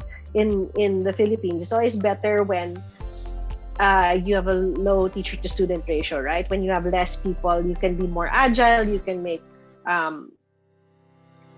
more moves, and then you can have a confederation of co-ops. I don't know, but how to get people to trust in the co-ops is because people will trust what gives them benefit. People trust people they know. Remember, we know each other through story and through metaphor. I mean, you have to trust your neighbors, right? And you have to build that trust by having a cooperative that actually generates an income. And if you have no market opportunity and no investment, right? And if your neighbors, like the rural bankers, aren't investing in you, right?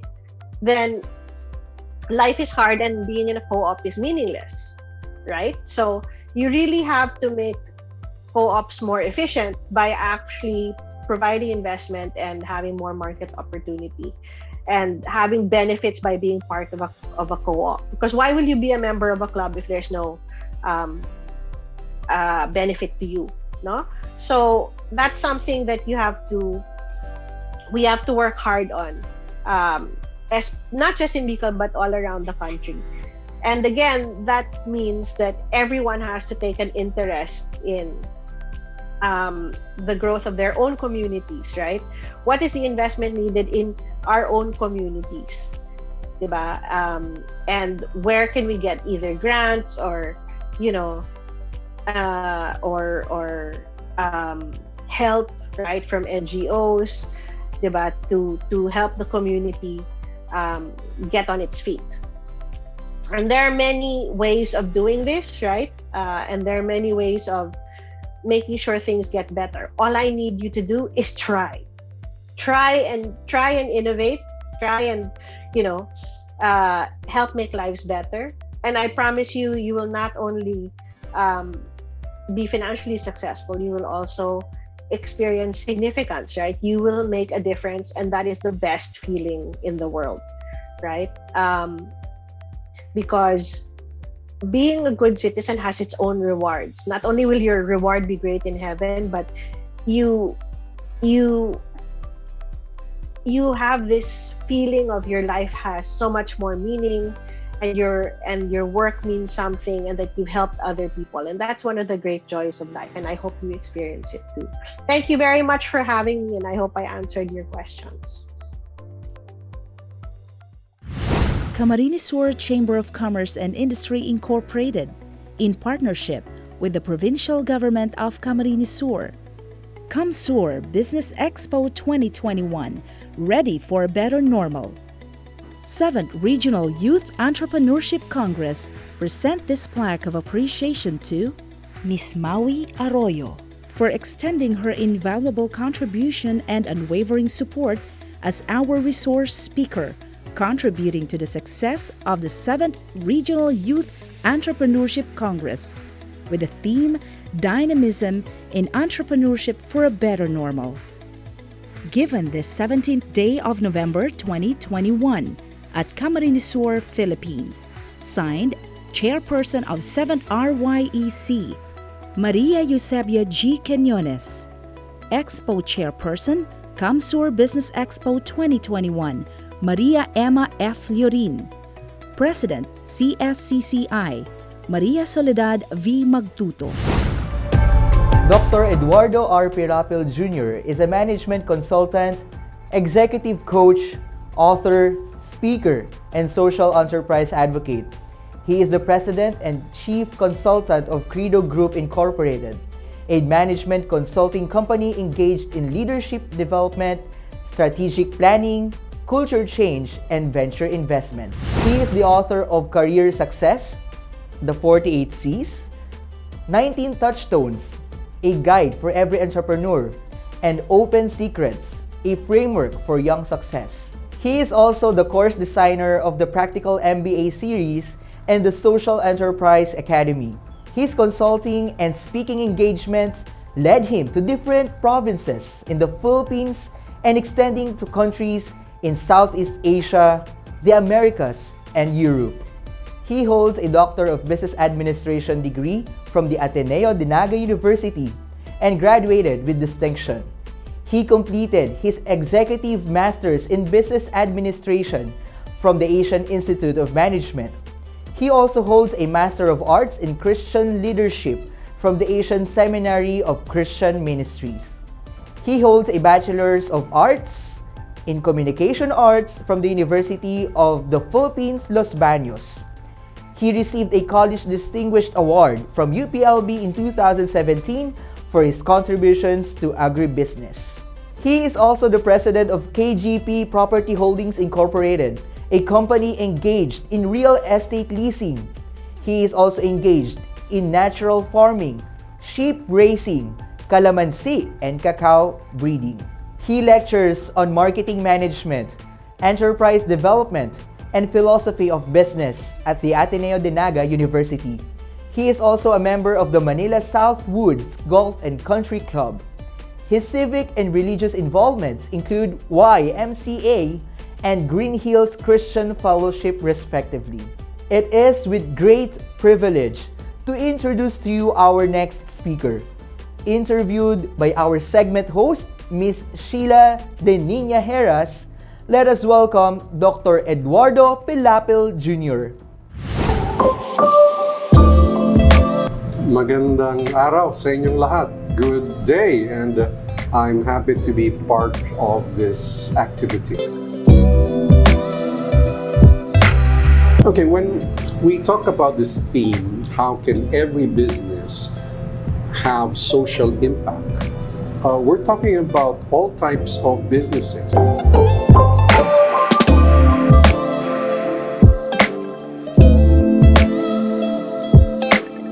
What is the difference between business with social impact and non-profit organization with social impact? Okay. Isn't it commonly thought of that it's the non-profit organizations who create social impact?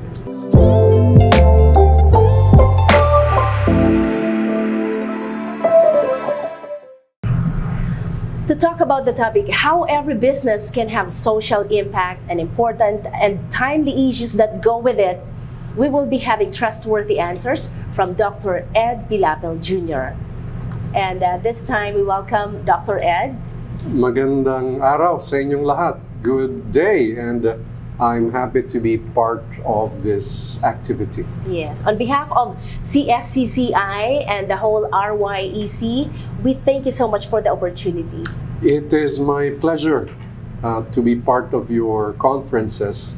I think a few years ago I spoke on the cacao industry, and I'm happy once again to be invited to discuss something that is close to my heart. Yes, thank you so much. And to begin with, let's try to define the basic terms. So, what do you mean by business? Okay, when we talk about this theme, how can every business have social impact?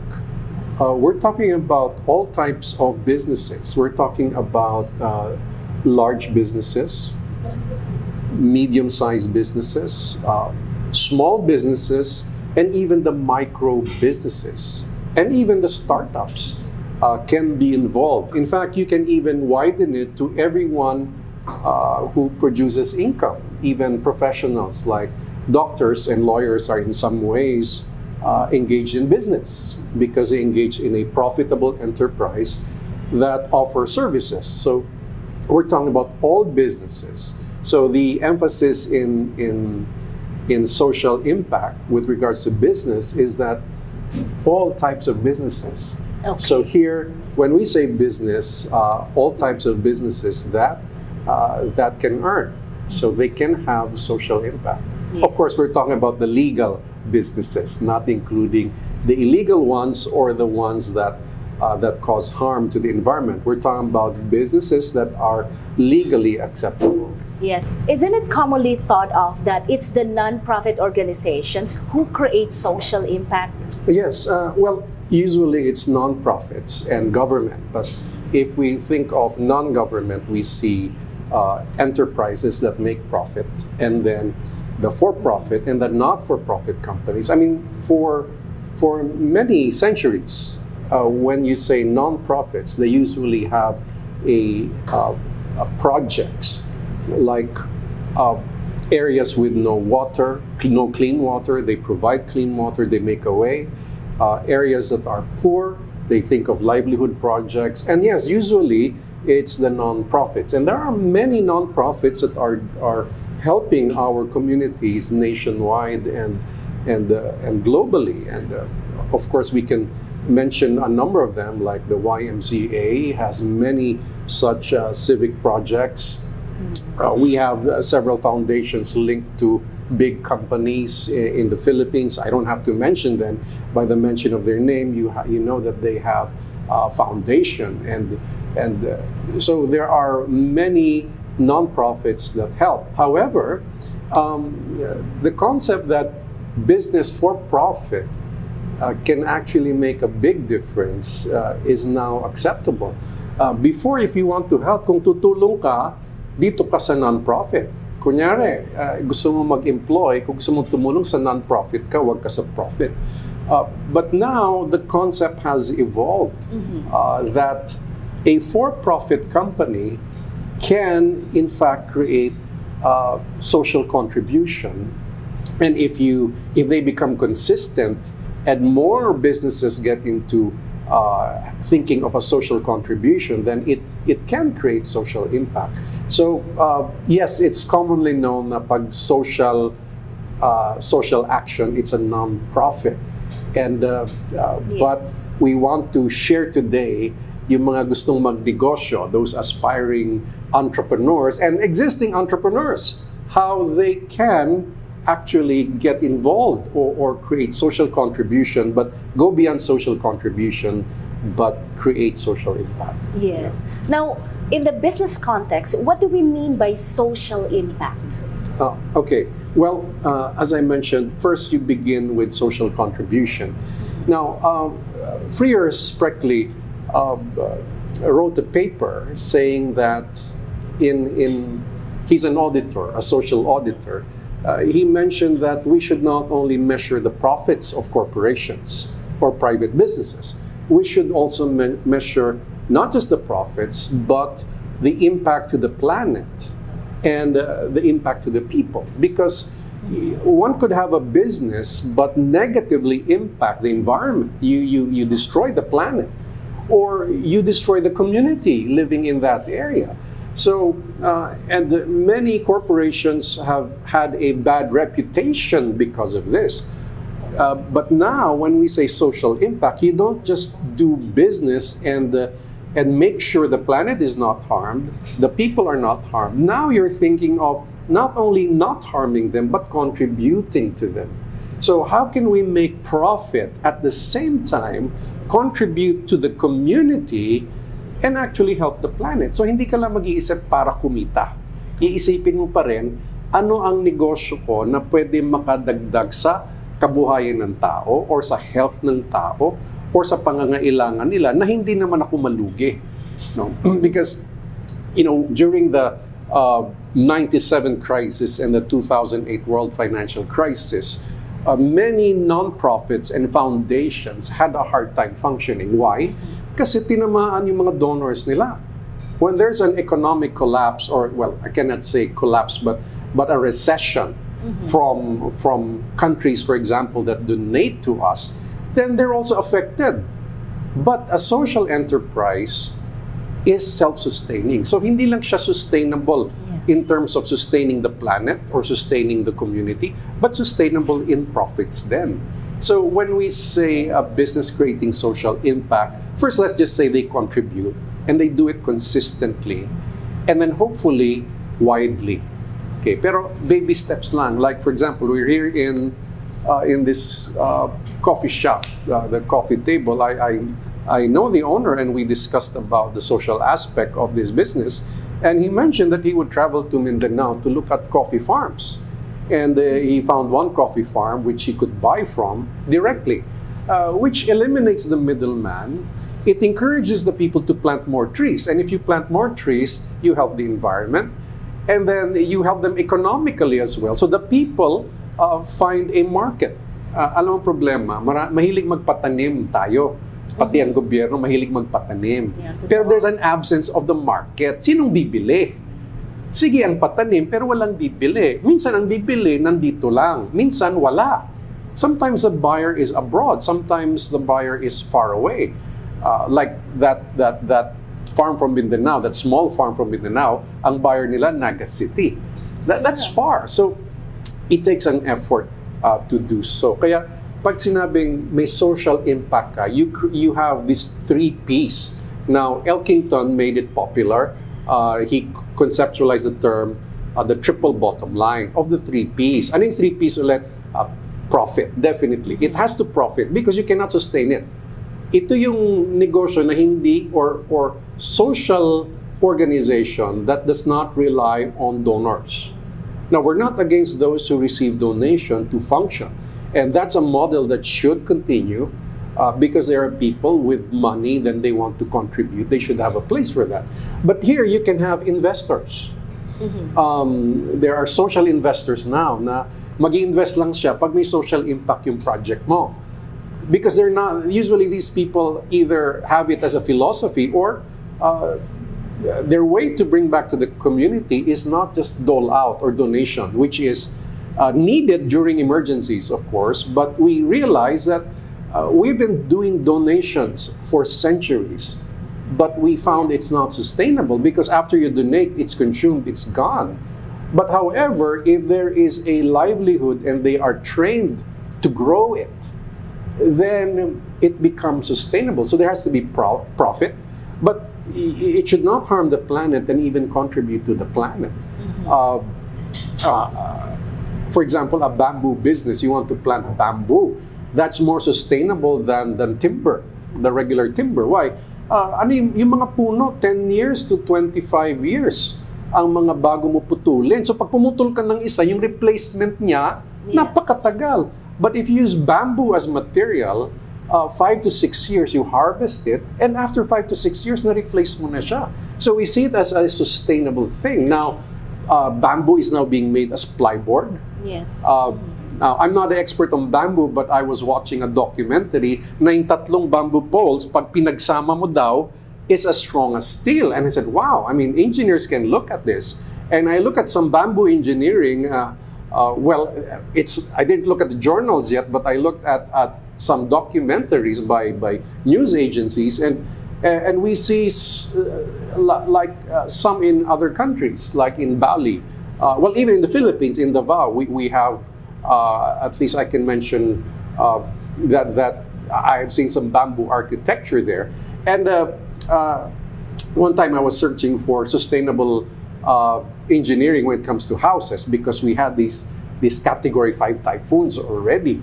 And there was one news that somewhere in Central America, there was a Category 5 typhoon, bagsak yung mga concrete houses. But the ones that stood still were the houses made of bamboo. Oh, that's amazing. You think, wow, it's strong. Sa bagay naman, it sways. It doesn't break. It sways, and it's not easily uprooted. And so, I mean, that's just an example. No? Or if you want to get into agriculture, why not consider planting trees? Why? Yes. Well, it helps in the carbon.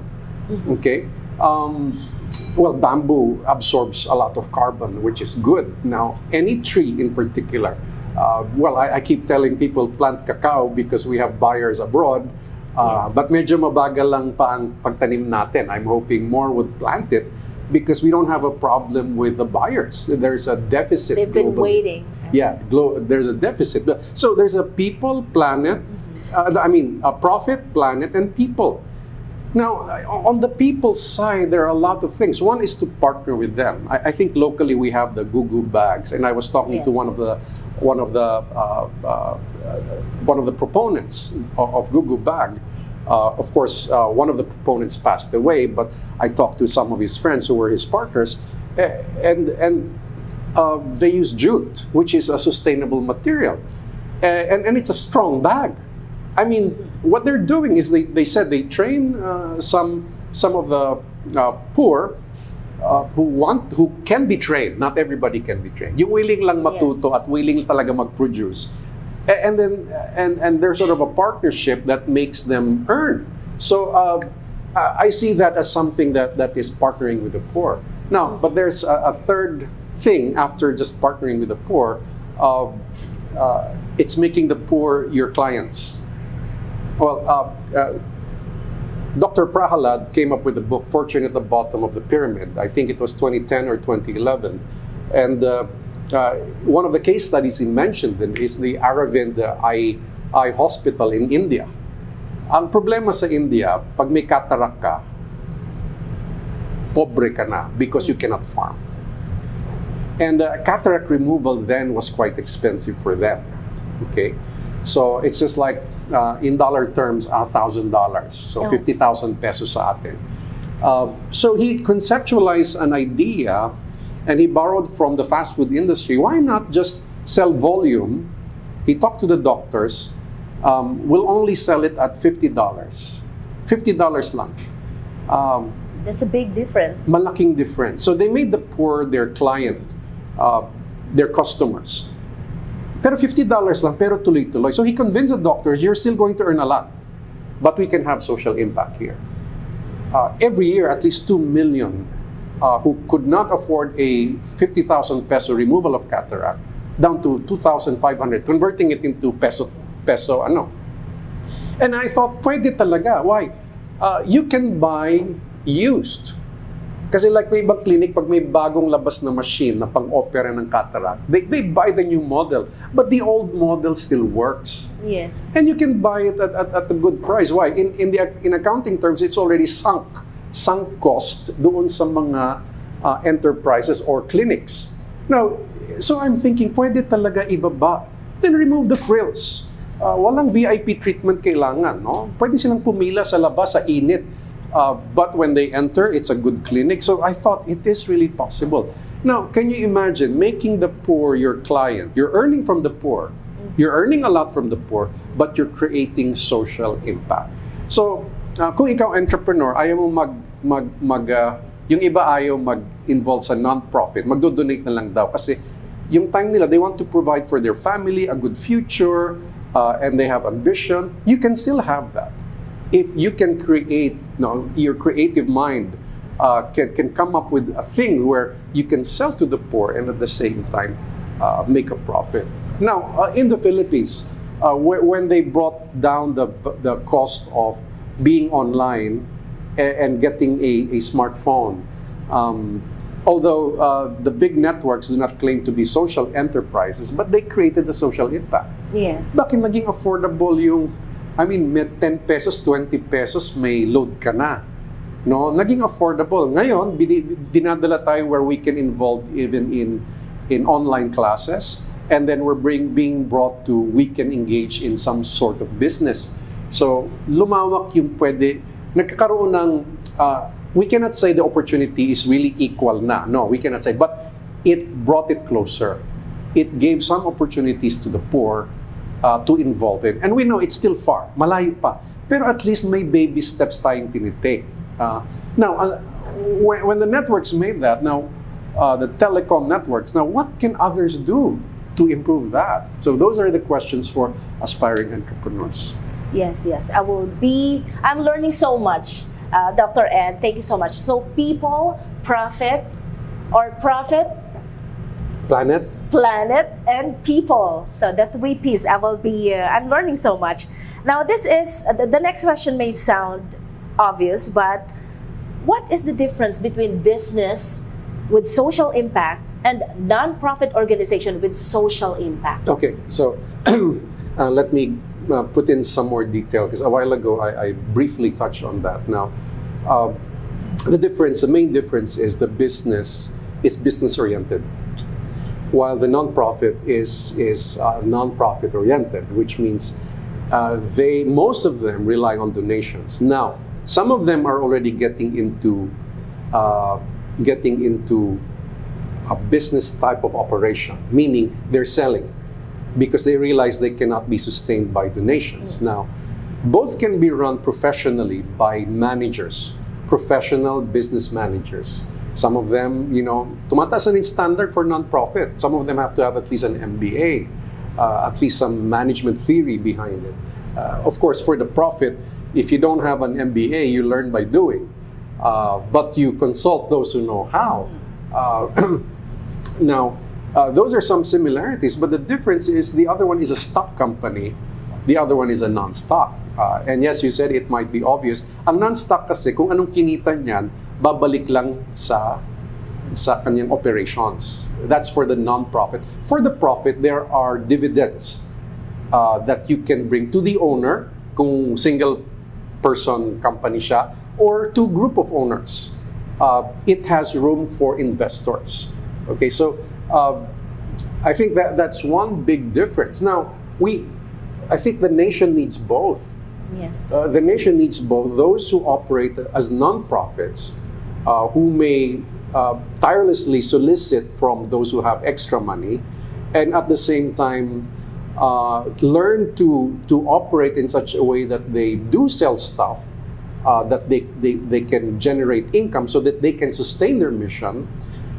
But for the profit, you want to make an income while making an impact on planet or people or both, plus a profit. Why?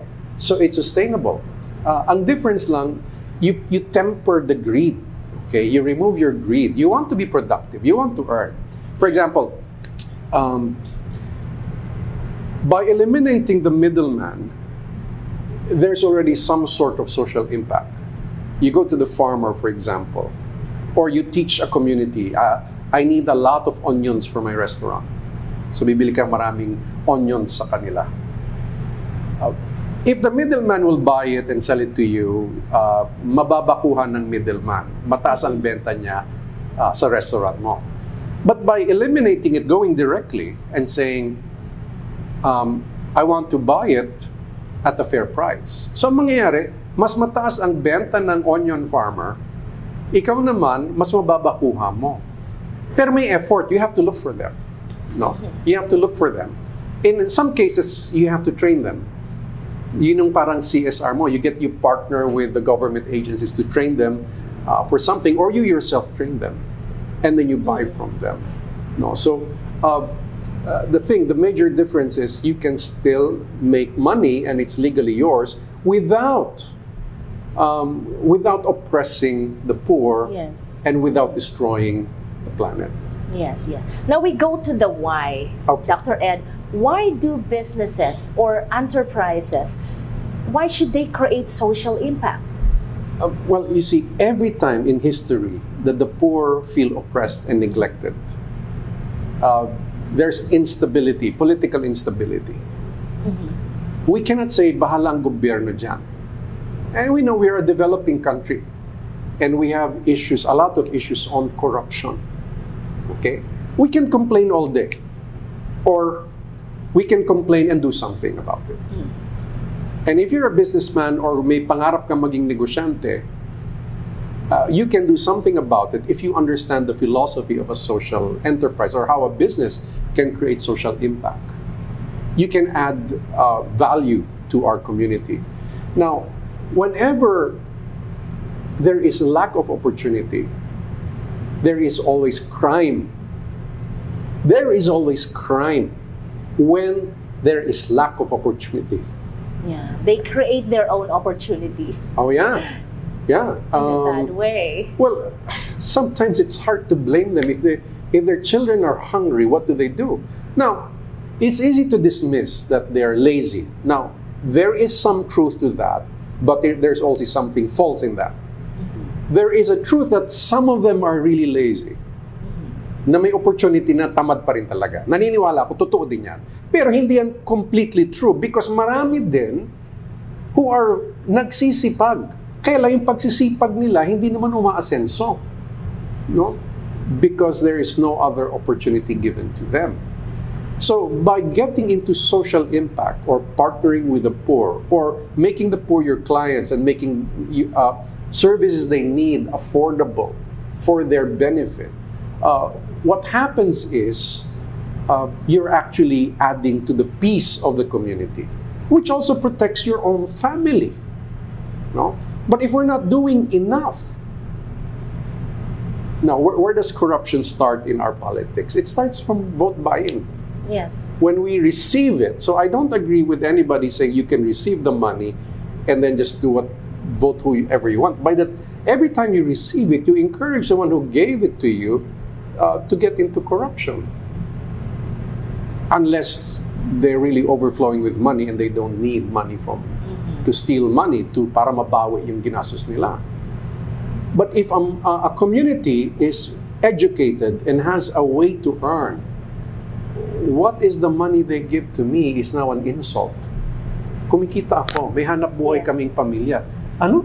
Binibili mo yung boto ko. Yes, that's how should we take it. Yeah, so how can we do it? Step by step. If more businesses get into protecting the planet and giving opportunities to people by partnering with them or supplying them, selling to them in an affordable price, and you've done your math, you've done your supply chain analysis that you're still going to make money from it, and they're going to make money from it, then you contribute to the peace of the community. Now, may I expand your question? Yes, yes. I think government benefits greatly more than just giving them money, or the 4 Ps has helped in terms of at least, in a small step, taking away hunger. However, it's not sustainable if it's just giving money. What we need, and there are areas of government that really promote funding or financing to some of these, but I think the ecosystem is not complete, and I recognize that there are a lot of efforts of the government that are good, but the ecosystem is not complete. We need more mentors to teach them. No? Of course, Go Negosyo has helped in that aspect, but it's just we're creating a small impact. But if more get into that, whether you're part of a foundation or a non-profit like Go Negosyo, or you just want to do it, you help equip others, you give more opportunity. Ang kulang sa atin is that part of the opportunity. Somehow the opportunities go a lot if you have a lot of money. But if there is none, that's some part that we have to increase. Now, well, it's good that we have state universities and we have a public school system. and I have no doubt that government is trying to improve it. But the ecosystem is not complete. You know what's missing? Is the investors, the social investors. Social investment can be a company in itself, where people pull their money, and they get mentors, and they become venture capitalists of students who want to do social enterprise, or the poor who want to create social enterprise. And I think the students or professionals, young professionals, kung magnenegosyo, madaling, kasi may concept, no? Yeah. Yung iba may isip talaga eh. Kaya nila isipin yung concept. I mean, just hearing what we've been talking about, yung iba dyan tumatakbo na isip nila because they're thinking of their own community. Alam nila yung skills ng community nila, alam nila yung kaya nilang gawin, pero what's missing? They can create the plan. Or they can get a short course and see how to do a simple business plan. But then there's still something missing. Who's going to fund it? Yeah. But if there's a funder who say, I'll be your partner, we can share in the profits, then we have a chance. So there's something missing in the equation. If ComSur wants to do it, I think if we can have social investors here, and biro mo, nangangarap na yung graduate, ang pangarap niya makapag-present. Hindi natin gagawing madali. Mahirap mag-present kasi we have maybe we can hire professors or business mentors and talagang padadaanin sila sa butas ng cryo. Pag nakita talaga it is sound, may market talaga, may mabibenta, may kikita talaga, tas may social impact. Then we narrow it down. Then we say to the social investors, okay, we need your money. Yeah. But you have dividends here. You can either lose all your money, but if this clicks, you have income. Oh, that's exciting. And we go to the how. I think you've just answered the question on how a business can create social impact. And also, how can our participants here in RYEC or this Congress get involved in a business with social impact? Okay. Well, whether business or employment. Okay. Well, there are a number of ways. No, pag ikaw is aspiring, estudyante ka, whether college student or high school student, or you're a young professional employed. No, one is keep thinking about a social project that can help you earn. Okay, how can you harmonize the 3 Ps? Keep thinking about that. Keep learning about it. Keep studying about it. Then try it in a small scale. No, kasi sa negosyo, kung kaya mo palakin ang 5,000, yung 5,000 kaya mo gawing 10,000, at least may konting grasp ka na pwede. No, kailangan pagpraktisan mo muna yan. Huwag kang biglang hihingi ng malaking investment na yung 5,000 hindi mo kaya gawing 10,000. Tapos yung 10,000 gawin mong 20,000. No, you start small. Research definitely is another one. But most important is really learning business itself. Learning the fundamentals of business. The concepts are easy to understand so when you study it, but in applying it, hindi ganun kadali, no? Parang ano yan eh, swimming. Pwede ka magbasa ng libro on swimming, manood ka ng YouTube instruction on swimming, dapat alam mo yon.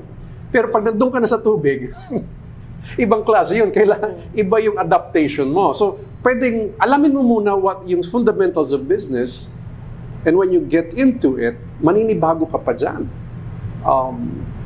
So understand the fundamentals of business, and if you do, try to get into it in a small scale, project. So in that way, they can be involved. But let me also promote something. No? Like, you only get into social enterprise because you want to create social value. Kumbaga, hindi pwedeng makasarili ka lang dito. No? So we're talking about, we go back to character.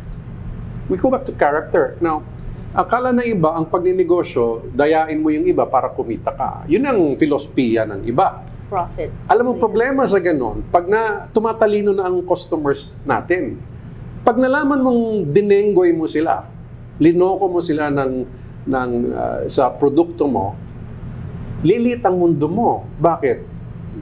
kakausapin niya yung iba, parang naloko ako nun ah. Magdadalawang isip na sila kung bibili pa sila sa iyo ulit. So liliit ang mundo mo. Darating ang panahon, nobody wants to do business with you. So the concept of business, may dadayain ka, it's very short term. Baka makulong ka pa. No? Lalo na yung mga scammer. O sana makulong lahat yan. Yes. No? Yung dadayain iba, investment kunyari, tapos sasabihin, kikitang pera mo, 5-10% a month. That's crazy. No? So, by learning, you get into some financial literacy, you get into some business literacy, you start short term, but don't forget its character. Now, there are many good businessmen around the world, and I have met many that have very strong character. I'm talking about yung mga ibang kausap ko po, very successful, but like some of them are never late. It's just amazing. Yes. How they treat me as a younger guy compared to them. They're old enough to be my father. Some are in their 70s, in their 80s. But when we have a meeting, they are seldom, if ever, late. And they respect my time enough na to advise me na mali-late sila. So, I'm not also that pressured. There's that simple respect lang sa oras. Now, ang Pinoy, medyo may integrity crisis dyan. Pag sinabi niyang, nandyan ako ng 9, darating ng 10. May integrity crisis tayo dyan. Integrity kasi is what you say and what you do is the same thing.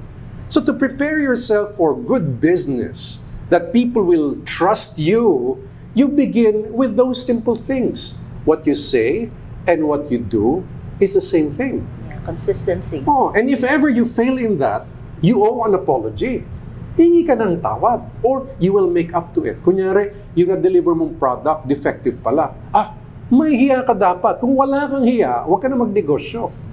No? So what do you do? Kung defective pala, papalitan mo yun kahit malugi ka. No? Because why? That's about integrity in business. Yeah, to make them happy, a little freebies will help as well. Yeah. Kahit na simple lang, kahit sa restaurant, no? Lahat ng order nakuha, yung sa'yo nakalimutan, gutom ka na. The least that restaurant can do is not make you pay, or at least, bibigyan ka ng dessert na walang bayad. Correct. Wait, to win back your emotion and to protect their integrity. Yes. So these things are fundamental. But I think these are very important if we can have a society, a business society that has mutual respect. At pag napansin tayong medyo unethical, we call them out. No, we call them out. Unethical yung pagninegosyo mo. And we want to weed that out. But again, I'm being idealistic. It's hard to weed that out kasi may negosyante talaga, gugulangan at gugulangan ka. But if nagulangan ka, let's tell one another para hindi na tayo bumili doon. So, it starts with integrity, your character, and then your competence in business and your competence in creating social impact. So those are the very fundamental things. And of course, get a mentor. Yeah. That's really important, a mentor. Get a mentor to learn business. Get a mentor to have different mentors. May mentors then that might help in social impact. May mentors that can help in technology. May mentors definitely on business itself. So that's another thing. And don't be afraid to study more.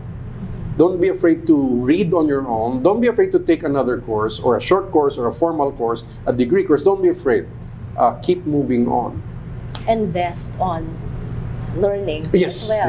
Yes. Invest in your own knowledge build-up. Yes. Yeah. Now, while we are still chewing on those very important information, we have here, sir, the following questions coming from some college students and young entrepreneurs, which may also be lingering in the minds of professionals and also some thinking groups as well.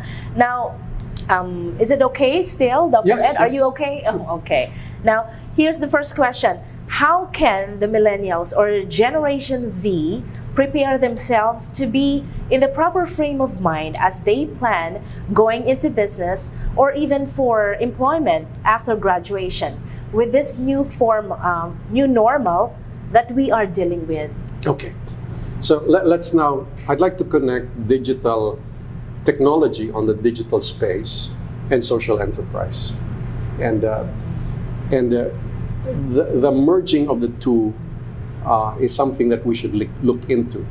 And I'm involved in one IT project that hopefully would help address the number of road crashes in the Philippines. So it is a for-profit company, but it hopes to address driver's knowledge or new driver's knowledge. So it's something that we hope the founder of the concept I've been trying to mentor, and we hope for that to happen. Now, when I say the digital space, do not be afraid of it. Some are afraid of it. In fact, what I'd like to say is you don't need a college degree to learn how to code, to program. You don't need a college degree to understand the whole IT system. It's something you can learn on your own. You can learn in a short course. You can get a mentor to teach you. Or you can work in a company that is into IT and you learn. Ang first step mo is not to earn, it's to learn. Kaya yung ibang bagong graduate gusto mataas kagad kita. Don't be in a hurry to earn a lot. You have to learn a lot first. Now, you can learn to code. You can learn these things. Analysis is now of big data is now a necessity in some management work. Ngayon hindi pa masyado sa Pilipinas at hindi pa masyado dito sa ComSure, pero darating din yan. But to expose yourself to that, go beyond what the teachers are telling you, because education, the formal degree, is always limited. Accepted yan. I belong to the academe as well as a part-time professor of at least 2 institutions. It's always limited. We cannot teach you everything with a short time we have with you. So you have to be sanay ka dapat matuto on your own. You're curious. No, when you go online, there are a lot of courses there, paid and free. You can go to places like Udemy or Coursera or even YouTube. I mean, there are 10 hours. I even saw a 10-hour course on how to program on YouTube. 10 hours for free. It's a short course already. Yeah, it's a short course, but it's enough for you to create something. Now, increasing your awareness on the digital space is necessary. Now, when it comes to social media, don't just stick to the selfie mindset. No, if you're so much into the selfie mindset. Now, I read some journal articles that there's a theory connecting narcissism to somebody who loves to selfie. Because I love myself too much and I want to promote myself too much. I mean, now I'm not at all saying that does not help your business. I think some businessmen are very narcissistic. So I'm not saying at all that, but I'm saying on the early stage, don't be so focused on promoting yourself, but why not focus on learning something online? If you fill your mind and time with learning something online, and there's a ton to learn. You can learn accounting online, fundamentals of accounting, fundamentals of making a business plan. You can learn that. Or even how to plant bamboo, how to propagate bamboo. You can learn that. How to graft coffee or cacao trees. You can learn that online. How to create your own capsules, health capsules. Yes. No? You can learn that online. Now, the way to prepare for the future, which is they're calling it Industry 4.0. Wow. Okay, we're I don't know how the Philippines will catch up to that. We're on the very, very baby steps of AI technology, and but there are capabilities, but we have to be self-learners. You don't have to go to school, to Harvard or MIT to learn these things. You can learn the fundamentals online already. So how do they prepare? Kailangan self-learner ka, no? So I tell young people, and sometimes I jokingly shame them when I know more about social media marketing than them. When I know more about how to do stuff online, even a simple thing as how to create your own website. When a lot of young people don't even know how to do that, but they spend 8 hours messaging people or going into their Instagram or reading other people's posts. So games. Games. My suggestion is be more of a producer online than a consumer. Because if you're a consumer, you just buy or you just use up. Now, by you using it up, they earn. Even in YouTube channels, if you keep watching, somebody else is earning. You're the consumer. Okay? Why not be the producer? Because the more you produce, sa simula parang hindi ka pakikita. Dapat matyaga ka eh. Maybe on the second year, third year, fourth year, magsisimula ka ng kumita. It doesn't happen overnight. So the thing is to explore this whole world. You have to learn it, not just consume it. You have to think of being one of the producers, not just the consumer. Yes, so youngsters, listen to that. Be producers, not consumers. The second question is that in the 90s, there was community relations group in a corporate setting. Now, after which, there was corporate social responsibility group, or CSR. Now, how did this corporate social impact evolve, and what is the future for enterprise as we put heavier emphasis on social impact? Okay, thank you. Very good question. Well, yes, before there were community relationships kasi nagre-reklamo yung community. You know, minsan sa government pa nagre-reklamo kasi hindi iningatan yung community. Yung other stakeholders, hindi kinonsulta. And up to now, sometimes we violate that concept that we have to talk to the community or involve the community in whatever we're doing, hopefully. Well, not everything, but at least partner with them. So, dati community relations lang. Then, as we mentioned, the social auditor, Freer Spreckley, mentioned about the people, planet, and profit. Na kailangan may social audit yan. We should not negatively impact the planet, the environment, and we should not negatively affect the community. But instead, dapat maging positive. And of course, Elkington coined the term the triple bottom line of people, planet, and profit, and it has evolved. Now, if you look at how to be a social entrepreneur, they're using the 3 Ps. Now it has evolved that a business itself can address a social need, not by just sharing part of the profits, but yun mismo main activities nila. It's either making the poor part of the supply chain, or you're into something that helps the environment. And there was this friend of mine. We were both conference speakers, and I really enjoyed him explaining what he does, but he also learned it from somebody else. He said he talked to one of the major chicken sellers in the Philippines. You know, there are only a few of them. So I think they spoke to Bounty, and they tried to say, why don't we change the concept or create a concept where instead the contract growers being the investors of 25 million for a facility or something like that.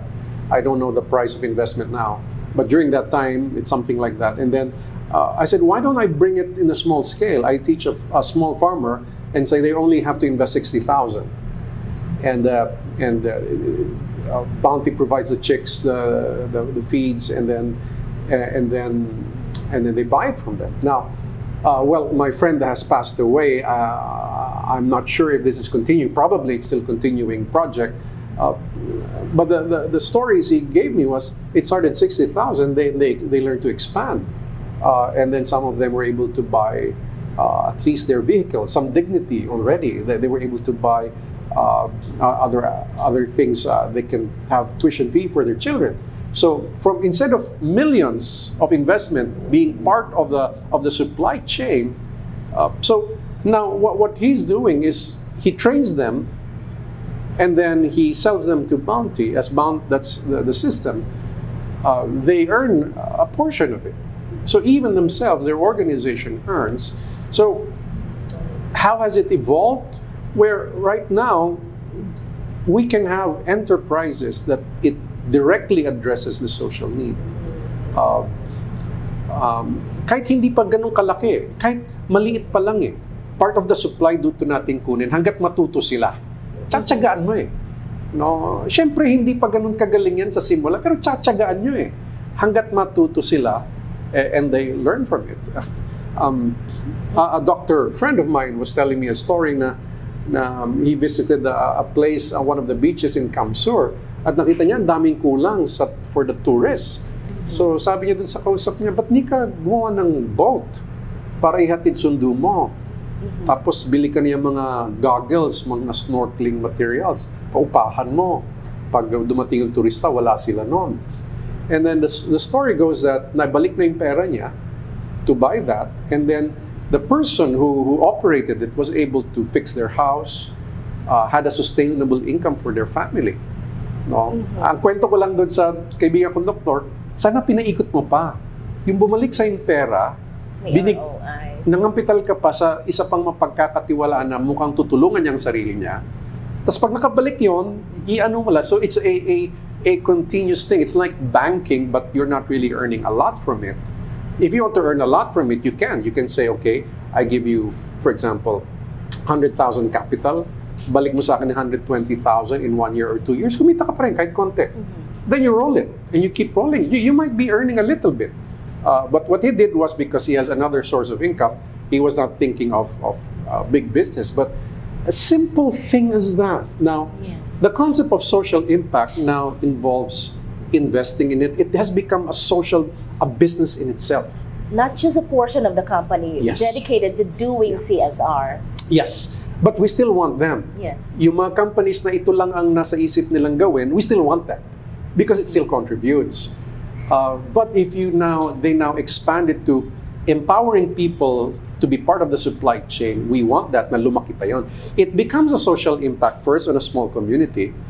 But what we hope is it becomes a national impact. But that means all of us are doing a little bit of what we do. Now, I'm sorry, can I inject something else that may or may not be directed to that question? Kasi may, naalala ko yung, ang isang maganda rin po ay kung may magawa po kayo dun sa recyclables. Yes. If you're, for example, in engineering, what can you do with plastic to mix it with cement? Is it safe? Maybe it's being done. Aside from bamboo, but the plastic waste. Maybe you can collect plastic and create something out of it, because waste can be free. But if it becomes a raw material, now this needs innovation and technology. Now, if you're probably in a scientist, maybe you can get into this. Now, I hope you don't remain a scientist to just create the research. Why not give this to an entrepreneur and say, why don't you invest in this? Or why don't you operate this? Or something. There's again a connectivity of the ecosystem. Minsan kasing researcher na research niya, wow, ang ganda. Then he hopes to get published in the journal, but businessmen don't read the journals. Exactly. Very few of them read it. You have to bring it to them. Okay? And businessmen, if you have that extra money, please listen. Okay? What's a few million to you if you're earning 100 million a year? What's that to you? Or more.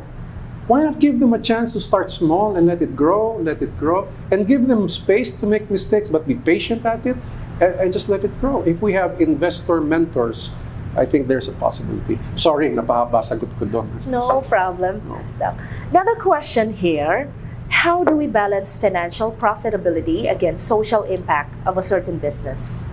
Well, you should really have a good finance guy. You have to understand finance, corporate finance or business finance, but then as well you have to consult others. Kasi you want to create social impact, but you need to make sure you're profitable. And that's the kind of difficult balance. Kaya nga sabi na iba, mas mahirap ang social enterprise. Totoo yun. Kadalasan mas mahirap kasi nag-ano ka ng social impact, but at the same time, make sure you're profitable. For example, just going organic. Just going organic, and organic producers know this. Mas konti ang produce sa organic. Hopefully, the technology improves in organic technology improves that we grow same way as we use synthetic fertilizers. But just, kaya ano mangyari? Mas mahal talaga yung organic. Kasi mas konti ang produce ng organic. But it's something that can help us live longer if we eat organic. So there's the challenge. Now, the challenge is finding the market who's willing to buy expensive organic stuff to make money. Well, how to balance it? Well, make sure you're profitable. You have to test the business model in a certain scale before you go to a larger scale. And figuring it out is what every businessman does. Because business is like a puzzle. Okay? Sometimes it's like a puzzle. parang hindi ako kumikita. Anong mali dito? Baka ang mali ko, I have too much waste.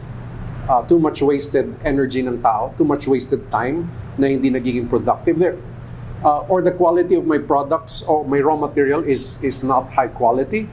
So the businessman needs to figure out, and that's the part where that differentiates na hindi lahat pwede maging negosyante. Kasi some of us can specialize in one thing, and that's good. You can be a consultant of business and you can still earn. You can be employed with a business and it's safer. You don't earn as much but you're secured. But yung mga gustong magnegosyante, you have to learn all the moving parts. Now, especially finance. Because finance is the language of business. If you don't understand that language, you don't understand if you're making a profit or not, sige-sige ka lang, your business will collapse. No? So, we have to keep figuring that out. How do we make money through social enterprises? And that is a challenge. Now, as I mentioned, the Aravind Eye Clinic Hospital has become financially sustainable. I think they're a non-profit operating as a business, and they make $50 or $2,500 to remove cataract, which is affordable for the poor. But the doctors are earning, the hospital is earning, and they can sustain. Now, you really have to make it work on paper, because if it doesn't work on paper, I mean, your financials, it won't work in the actual. Yun ang kahalagahan ng theory. Yung ba kasing negosyante, binabanatan yung puro theory, walang practice. Tama naman, dapat may practice. Pero yung puro practice, walang theory, ang daming lugi din, ang daming wasted. So that's why you need the experts. You need the university researchers. You need the university expertise. You need the consultants to really see that maybe you're losing money and you don't know it. No, if you're making 100 million a year and you're losing 1%, that's already 1 million a year. No, and you can't see it because usually the entrepreneur is a generalist, and hopefully you have specialists working with you. It takes humility to say I don't know everything. So balancing it is you can only balance it if you understand the language of business, which is finance. And I'm not talking about accounting, I'm talking about finance. Accounting is an integral part of it. I'm talking about analyzing the financial statements. Because the accountants do the financial statements. Hopefully they're accurate if you have an auditor as well to see it's accurate. But understanding the financial statements is something that is fundamental to every business. Yeah, financial language, financial literacy, that comes to mind. Now, the next question is, what are your thoughts on people relying more on digital transaction, or rather than personal or face-to-face transaction?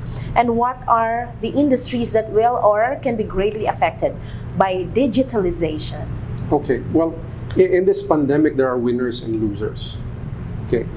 We obviously saw that if the pandemic persists, the losers are on the hospitality side. Hospitality business, hotels, transportation like airplanes, they're on the losing end. Even restaurants that do not rely on the local market but rely on tourists are heavily affected. And if this persists, they will continue to lose money. So they have to pivot. Now, the department store as well has been affected by this. Many have shopped in online, from as far as Amazon down to Lazada and Shopee in the Philippine context. So the winners are those in the digital space. The same way, the learning is heavily affected in the educational sector. Now, we get enrollment, universities get enrollment, but the learning, it's so difficult if you're not face-to-face. What will happen to the future medical doctors if they're not in the lab? They're not in terms of a model body and they're really doing it. What will happen to the future chemists if they're not using the lab equipment? So what I want to say is, kailangan pa rin yung face-to-face. We cannot do away with face-to-face. But many on the face-to-face are losing. So what will happen is to pivot their businesses where they can offer both. If they don't want to lose, for example, if a coffee shop wants to retain their services, They're going to hope for the improvement of the condition with regards to this pandemic. That may take a long time, or maybe not. Maybe in a year it'll be better, maybe not, we don't know. So there's a huge uncertainty. Now, in terms of the digital space, it is my belief that lahat po ng negosyo, including agriculture, should incorporate technology and digitalization. Now, how to do that? Yan ang magandang pag-isipan ng negosyante or bagong negosyante. No, paano ako makagawa ng isang app if you want to use the phone? And how can I create an app or a website to improve these things? Ang kagandahan sa nangyari sa pandemic, it created lots of opportunities. Anong opportunity? Okay. Ang opportunity is when there is a felt need. That's an opportunity for business. Dumami yan. Ang kailangan lang mag-interview ng maraming tao. You look for your target segment. Yung target segment mo, middle class. Sino sila? Saan sila nakatira? Then you ask questions. What are they willing to pay for? Then get enough data, enough interviews to find out, to firm up your conviction na ito kulang. Baka pwede kong gawin. Now, some of the winners are in the digital space. A lot of the winners are in the digital space. So if you're not there, it's difficult. It's very difficult. So kailangan mag-pivot ka agad.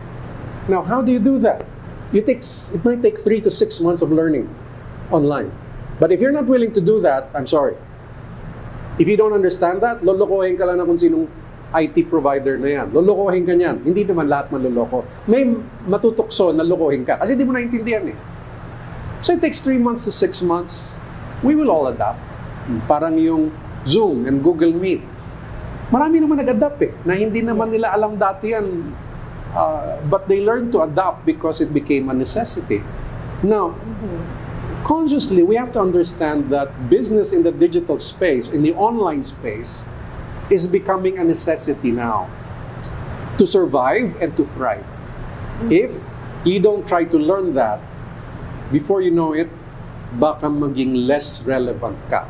Not totally irrelevant, but less relevant at least. Yes, we commonly hear this line, old dogs. For old dogs, it's hard to learn new tricks. So, how can you encourage these old dogs? Ito kasi hands-on eh. You cannot ask your grandson to teach you and just listen. No, you have to be actually doing it. And you believe they can still adapt? Oh yeah. When Excel was first introduced and computer accounting was introduced, ang daming nag-retire na CPAs kasi hindi nila naka-adapt. But I have met some who were 70 years old during that time na na-introduce yung computer accounting and Excel format. Excel format nga, it's not considered computer accounting. It's just manual accounting. Ngayon ang Excel. Noon ang manual accounting, tibala, ikaw ang gagawa niya. Ngayon, Excel is now considered manual accounting and there are other software that is computer accounting. Nakita ko yung ibang 70-year-old when that was introduced. There was a shift in the 90s there, in the late 90s especially. I met some who are excellent at doing Excel and doing computer accounting. So, I believe it's possible. It takes longer lang kasi, well, I'm not the expert on brain science, but enough to have learned that younger people learn quicker on these new technologies than older people. But if you resign yourself that I cannot learn that, then you have resigned. You have to resign. But if you say, I will take longer to learn that, mas matagal, pero magigets ko din yan. True enough, you will learn that and you will be able to get it. Yeah, that's encouraging. Now, Doc, final thought on how to be dynamic. I think encouraged amidst the uncertainty that we've been talking about, especially with this current health crisis that we are in. Oh, well, how to be dynamic? Sometimes it's not the obvious thing, no? Tingin ng iba, increase the IQ. Well, it pays to increase your knowledge, pero may isang aspect na hindi tinuturo masyado. You have to build your network. You have to meet people. You must prove yourself trustworthy to be remembered by people. So, helping, the way to build your network is help others. may kailangan ito, tulungan mo. Ang tinutulungan hindi lang mahirap. Tumulong ka rin sa may kaya, pero kailangan nila talaga ng tulong. No? Naghahanap ng ganito, baka ma-offer mo kasi kailangan niya sa business niya. I've heard of stories of people who helped others without asking any money in return. There's a story of somebody who may kilala siyang multi-millionaire from Manila, naghahanap ng lupa dito. Sabi niya, kaibigan ko naman yung anak mo, so hindi na kita tutubuan. So he just gave, but the businessman, no, you have to earn. No, you're a friend. I don't want to, your son's my friend, I don't want to do that to you. Yes. So through time, he gained the trust. Now that multi-millionaire, I think even a billionaire, became his business partner, his capitalist, his capitalist. It started with just helping. No? Yung iba kasi sa atin, pag may kailangan gawin kasi, parating may bayad parati. No? But if you treat others like a brother or a family, kasi tutulong ka lang, not for the sake na pagkakakitaan mo siya, you realize you actually gain much, much more. And of course, in a business community, where you learn to be like a family, you want to buy from each other. But of course, there's a condition. Dapat maganda yung bibiliin ko sa'yo. No, hindi kailangan ikaw pinakamababa, but at least you have a competitive price. I have value for money, then we patronize one another. So kailangan makabuild ka ng network, or kayo magkakaibigan, maging network kayo, and sana lahat kayo umasenso. Pero kailangan matuto kayo. But not only from people who can give you capital, but also people who can give you knowledge. Because we don't learn everything. Ang daming kailangan matutunan. We cannot know everything. But building a network of different types of people, by being helpful, being friendly to them, establish, and that gives you dynamism. Bakit? Suddenly, they also get to know you and what you can do. Some of them might even give you scholarship if you're a young person. Some of them might even hire you. Some of them might even make you their partner because some old men with extra money or old ladies who have extra money, but they don't have the energy anymore, but they still want something to happen. But they see you have the energy and you have some understanding. Maybe they can say, okay, I'd like to invest, can you do this? So opportunities happen. That makes you dynamic. But how can you help? Itong transition to digitalization, be the knowledge person there. And maybe you can be dynamic in terms of ikaw ang hahanapin, in terms of how they can transition their business into the digital space and go beyond the obvious. Alam mo yung obvious? Obvious is nagpo-post ka lang sa social media ng product. That's obvious. Anybody can do that. Yes. Go beyond that. Learn analytics on how to target your market. There's so much to learn. Yes, thank you so much. Feels like sitting on his class, in the masteral class or doctorate class. So this is how it feels. I just feel, Dr. Ed, this is how I feel because feel like staying in your class for the whole semester. So I'm still learning. And thank you so much. Any final word, Doctor? Well, some of my students mentioned, sir, how can we engage you more after our classes? So I have several classes. Of course, I hold non-profit, non-degree classes. Before the pandemic, I used to hold a lot of that. But my daughter said, why don't you just get into, because my online businesses are not centered on my lessons.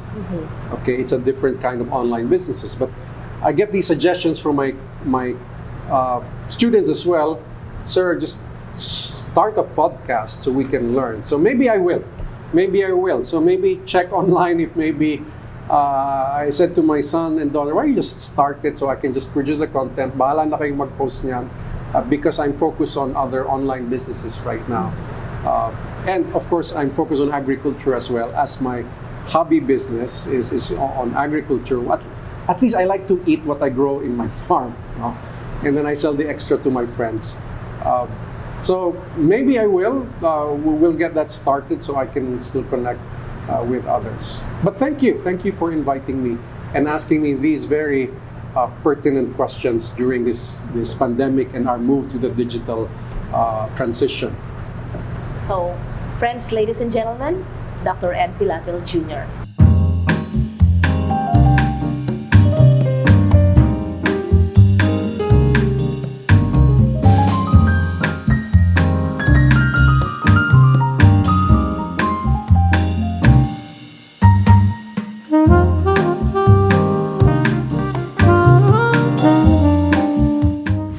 Camarines Sur Chamber of Commerce and Industry Incorporated, in partnership with the Provincial Government of Camarines Sur. CamSur Business Expo 2021, ready for a better normal. 7th Regional Youth Entrepreneurship Congress present this plaque of appreciation to Dr. Eduardo Pilapil Jr. for extending his invaluable contribution and unwavering support as our resource speaker, contributing to the success of the 7th Regional Youth Entrepreneurship Congress with the theme Dynamism in Entrepreneurship for a Better Normal. Given this 17th day of November 2021 at Camarines Sur, Philippines. Signed, Chairperson of 7th RYEC, Maria Eusebia G. Quinones. Expo Chairperson, CamSur Business Expo 2021, Maria Emma F. Llorin. President, CSCCI, Maria Soledad V. Magtuto. For the next session of our 7th RYEC, our speakers will share their experience and insights on thriving business opportunities. Our first speaker for the second plenary is a graduate of Development Communication and the owner and manager of Street Taqueria and Cafe. An alumnus of Santa Monica Academy in Baao, Camarines Sur, she currently works on creating innovative ideas for branding and promotional marketing, tapping the new generation of coffee lovers. Ladies and gentlemen, let us all welcome Ms. Raina Vina Botor.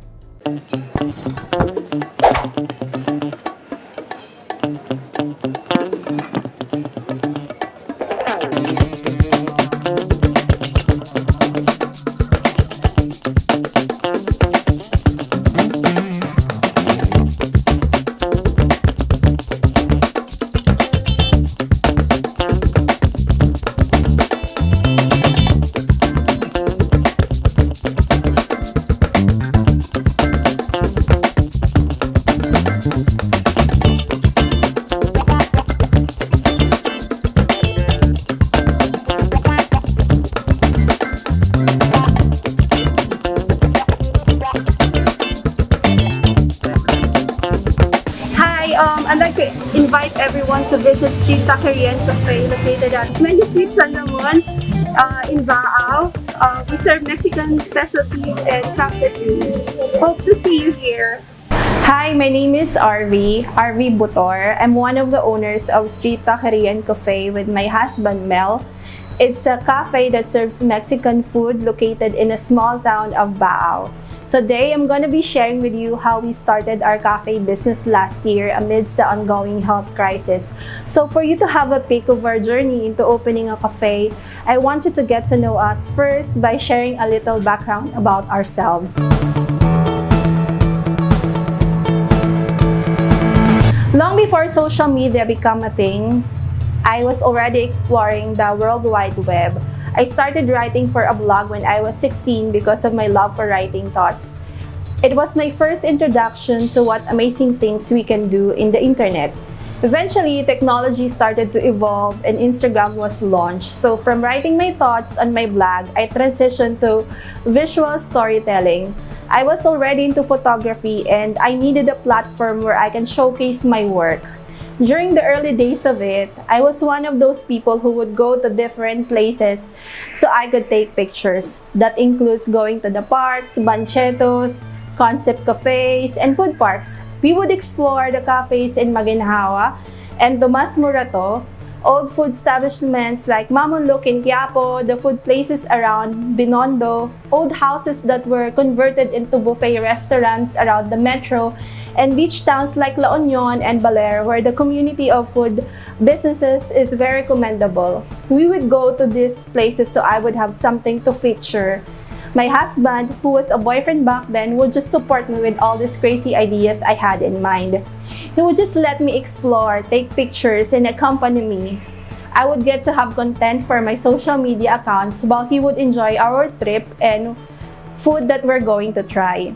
I was able to manage to grow through that platform and was given a lot of once-in-a-lifetime opportunities that eventually leads me to where I am now. I got to get into the creative industry because of my Instagram presence. I became a food stylist and food photographer for establishments looking for menu portfolio or advertising collaterals. Being a food photographer also took me to different places around the country like Siargao, Batanes, Palawan, and I got to meet a lot of inspiring people that are passionate about food and growing their ventures. Instagram also got me into event styling and set design, then later on to social media managing for startups and established businesses. For a while, I was juggling different roles in the creative industry. But it was working as a food photographer that opened up opportunity for me to learn a lot how the industry works. My husband, he was the one who's very passionate about food, a complete foodie. He would try out different recipes during weekends, watch food shows and documentaries. We knew then that we wanted to put up our own food place because of our love for food and my love for designing spaces. Moving back to Baao was never actually our plan. It just so happened so quickly. I went home for a vacation, then later on, Mel was on his way to Baao already with all of our things packed from our apartment in Manila. Right after the move, we started scouting for possible business location. We even considered opening a small stall in the plaza, but we really couldn't find one. Perhaps it's when you are ready to do it that it starts to get things difficult. We also encountered negative thoughts or doubts from people around us, given that we're in Baao and it's a small town and people are old-fashioned. We later on also doubted ourselves, and somewhere along the line we lost our confidence. So my husband ended up again working in a corporate while I pursue my career as a freelance event stylist and food photographer. So it was not until pandemic when we were able to do again the things that we love doing. Mel would prepare different meal every day, then I would come up with a food and prop styling layout to take pictures of. When our baby turned a year older, we had it celebrated via a drive-by party where we invited guests to come by and pick up their meals. We prepared Mexican snacks along with the favorite party food for the kids. That party was our turning point. All the possible signs we could think of were presented to us unboxed. Everyone was sending messages saying they enjoyed the Mexican snacks, that it was good, that it was new. The next month, we found ourselves promoting it online already. Nachos and tacos were our first products that we made pair with iced coffee. Surprisingly, everyone was supporting the idea of it. It started as a pre-order basis with pickup and delivery only. Most of our first customers were relatives and friends of friends. And on our first day of selling it, we sold a lot. The first day, it opened up so many possibilities. I would say that the lockdown has challenged every one of us, but the only way to get through it is nothing else but to be adaptable. We adapted to take full advantage of the current situation and be more creative because we didn't know until when will it be implemented. During those times, everyone was actually into cooking and selling their food online, and it gave us an idea to do the same. We joined the promising trend of online selling food in our town. Despite all the doubts we had in mind. And you know what? The food industry is more resilient than we realize it. I'm kind of a social media geek, being in the internet ever since that I could remember. So I took advantage of it to brand and market our online selling business. And since I have a background in food photography, I also use that to take good pictures of our products.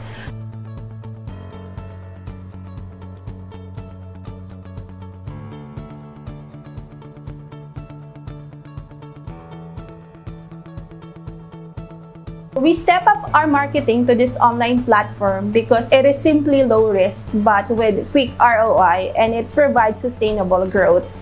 It is also a great way to diversify revenue streams and build our brand the simplest way possible. We knew then that the future outlook of the food and beverage industry isn't really as grim as it may seem despite of the ongoing pandemic. My husband did all the things to get done in the kitchen, and I did my fair share of knowledge in marketing it.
So later on, he resigned from his corporate job and decided to retire completely, while I found myself turning down styling projects because we needed to continue selling, and the demand was really overwhelming. It was just me and Mel with a feisty baby girl to look after. We had to work hand in hand to make things work with our online selling business. Before last year ends, we launched the physical street taqueria and cafe, and me being obsessed with designing spaces transformed it into a cozy, pretty but tiny dining venue for dine-in customers.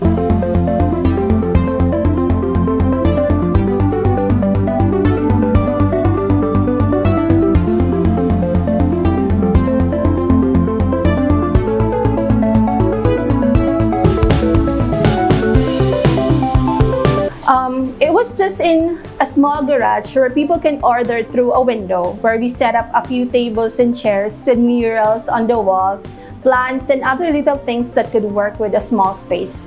It was literally a hole-in-the-wall concept with a well-thought design of the place. It eventually attracts more customers. The response was immediate and overwhelming, and we were possibly a little unprepared how our small cafe became. Everyone was loving it, both locals from our town and from the nearby towns and cities. They enjoy hanging out, and maybe because our food are relatively cheap. Most of the days we were occupied and would start a crowd outside because of our lack of tables and chairs. That's when we realized that there was a demand for more spaces, so we expanded the dining area. That's 4 months after the launch of the physical store. We had to take advantage of its peak, wherein people was very hyped with STC. We expanded it, played around with the design, and from being minimalist, we turned the place into a more personal approach. It is evident in our place how much we appreciate the little things in life, like plants, woodworks, arts, music, and handmade things. We also did most of the manual labors like painting the walls, carpentry works, and a lot more. Some of my props for set designing were put to good use too, and the concept goes well with the alfresco setup. We added more tables and chairs, more products in the menu, and hired more staff.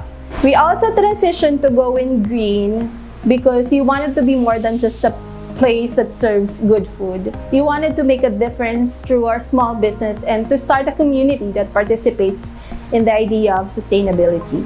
We continue to do research and study about Mexican food by watching documentaries every chance that we get. We search for possible suppliers that are fair and reliable, since most of our supplies are sourced from Manila. Sometimes it would take us a lot of trial and error before we launch a certain product. It is important to us that each food item that we put in there would be really good and will make our customers come back, and that would stand out from those that comes before us. We also widen our food delivery connection by partnering with multiple delivery services. All possible means were used to make sure that we can cater to our customers' demand. For a few times, we got featured by different content creators in the region, and a few months before we turned 1 year, GMA7 Balitang Bicolandia did a feature story about the cafe and how we started it in the middle of the pandemic. Team Cafe sa Bao Camarines Sur dinadayo, huli sa saintang masisiram na Mexican food. Bisitahon ta ini sa istorya ni Rain Palino. Pigda dayo ngunyan ang Beach Boho Theme Cafe na ini sa Barangay San Ramon Bao, Camarines Sur. Ang kada kanto kan lugar, talaga mang Instagrammable na swak sa millennials. Sigun sa may sadirikan cafe na si RV Botor, ang negosyong pigpo na nidangon niyang pandemya, produkto kan mga interesinda kan sa iyang agom. Koma event stylist as in food photographer, dakol subuot siyang koleksyon ni mga pandisenyo, siring kan furnitures as in tratan pots. Mantang an sa iyang aguman, mahilig magluto nin Mexican food. Ninhuli talabing naapektaran kan pandemya ang industriyang siyang kinababalehan, nagdesidir subuot sinda na maghanap ng ibang pagkakakitaan. Since hindi naman na ako nag-i-event, so yun, mas parang magamit din siya at the same time. Then parang nakakapag-invite din siya sa mga customers. An sa indang bestsellers, iyo ang cheese quesadilla, tacos, quesadilla pizza asin burrito. Igwaman sinda mga Mexican-inspired refreshments siring kan guava, lemon yakult asin kalamansi cucumber, na swak niyang tig-init. Alagad apwera sa picture-perfect spot asin masisiram na kakanon, paagi man subot ninda ini para itulod ang siyang advokasya, como nature lovers. Kami gumagamit dito ng plastic straws. We recycle our milk boxes into a takeout bags. Ang magbabarkadang ini, bako na subot first time na bisitahon ang cafe, huli sa homey vibes na nakukuha ninda digdi. Very maganda din po, tapos Instagrammable po, tapos yung food din po na siniserve nila is masarap po. Kay Banan si Joel Gandia, Rain Palino, Balitang Bicolandia. After the TV appearance, we had an overwhelming customers from different parts of the province. We owe most of our top-selling days to these channels that are supporting us. Most of our customers are returning customers because they love the place and they enjoyed the food. From just the two of us, we are now 8 people behind the services and food that SCC offers, plus a toddler with such spirited personality. From serving fellow Baoeños, we are now serving people from different places. Imagine 70% of our dine-in customers on weekends are not locals from Bao. From the Gen Z market, we attracted the working class. So when we noticed that we were starting to cause traffic in the street, especially on weekends, we decided to rent out the apartment with a spacious garage next door. We do personal approach in engaging with our customers and treat everyone as part of our community. We encourage self-service so they could also participate in making sure that the new normal is applied. All of our small wins so far are directly related to the work that we do both on social media and in our actual service. So whenever we look back, we were always reminded how we took the courage to share part of ourselves out there through our cafe. If there are things that we did to make things work, was we acknowledge that we don't know everything, but we are always open to new learnings. And at the same time, we also apply the things that are true to ourselves, like our love for Mexican food, our passion for sustainable practices, building communities, and all things that define us. I think more than a traditional business owner, we like to be a game changer in the field, going with the trend without compromising the quality of service.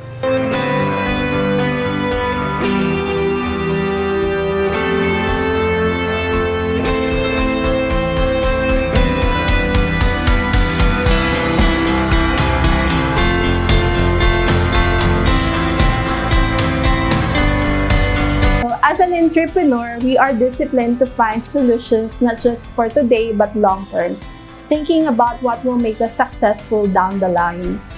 Given all the crazy circumstances and how fast everything can change.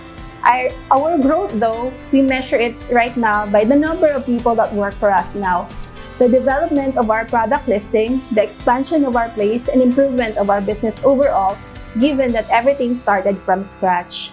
Our growth is measured by the sustainability that it provides to us and that we choose to prioritize. In many ways, 2020 was kind of a mess. It was a make or break year for all of us. But in the same year, although we are still thriving, we made Street Taqueria happen.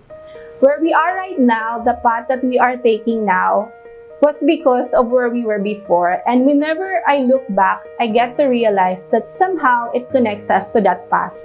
Those experiences that we got to experience before, those hobbies like Mel's cooking and myself in photography, blogging, social media, all the skills that we learned along the way, all the unplanned trips, the people that I met, like the chef, the food developers, the business owners that I worked with in my past jobs while in the food industry, they were all meant to be at that particular time in our lives, and it all connects us to where we are now.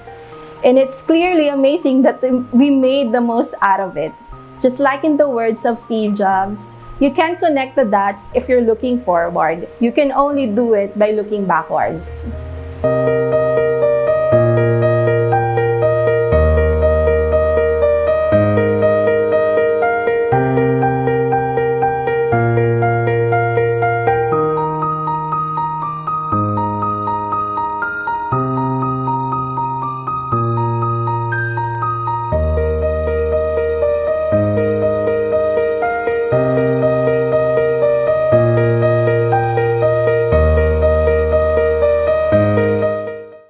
What inspired you to start the operation of Street Taqueria? Our operations and opening it in the middle of the pandemic was inspired by all the idle time that we had while staying home. We needed to earn extra because we weren't sure until will the lockdown be. Instead of spending it just watching Netflix or just doing nothing, we joined the trend of selling food online. Maybe because we felt that it was a promising trend, and it does actually. How much capital is needed to start a business like this? Where did you get your capital? I remember we spent less than 3,000 pesos when we started it because the ingredients of our first few products were only sourced from the groceries downtown and from the local market. The capital was from our own pockets, and I think most startups are funded with their personal savings. What is your long-term plan? How do you see your business 5 years from now and 10 years from now?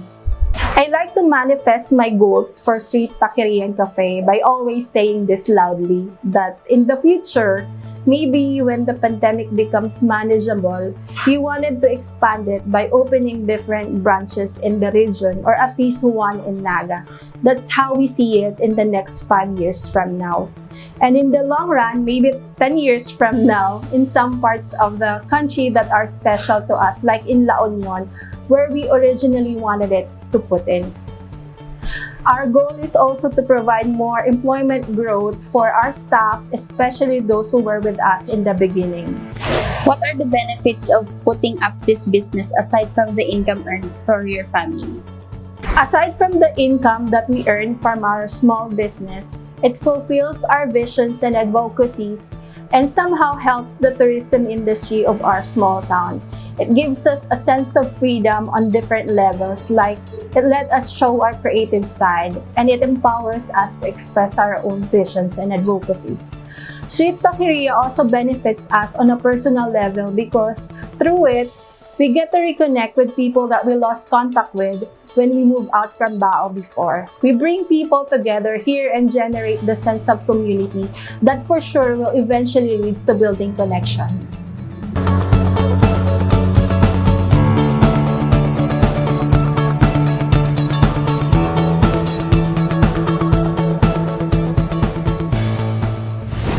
Camarines Sur Chamber of Commerce and Industry Incorporated, in partnership with the Provincial Government of Camarines Sur. CamSur Business Expo 2021, ready for a better normal.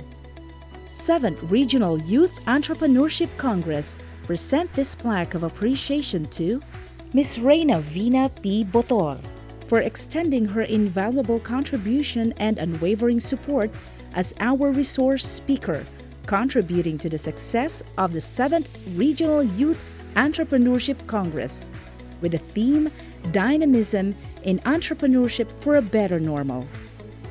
Given this 17th day of November 2021 at Camarines Sur, Philippines.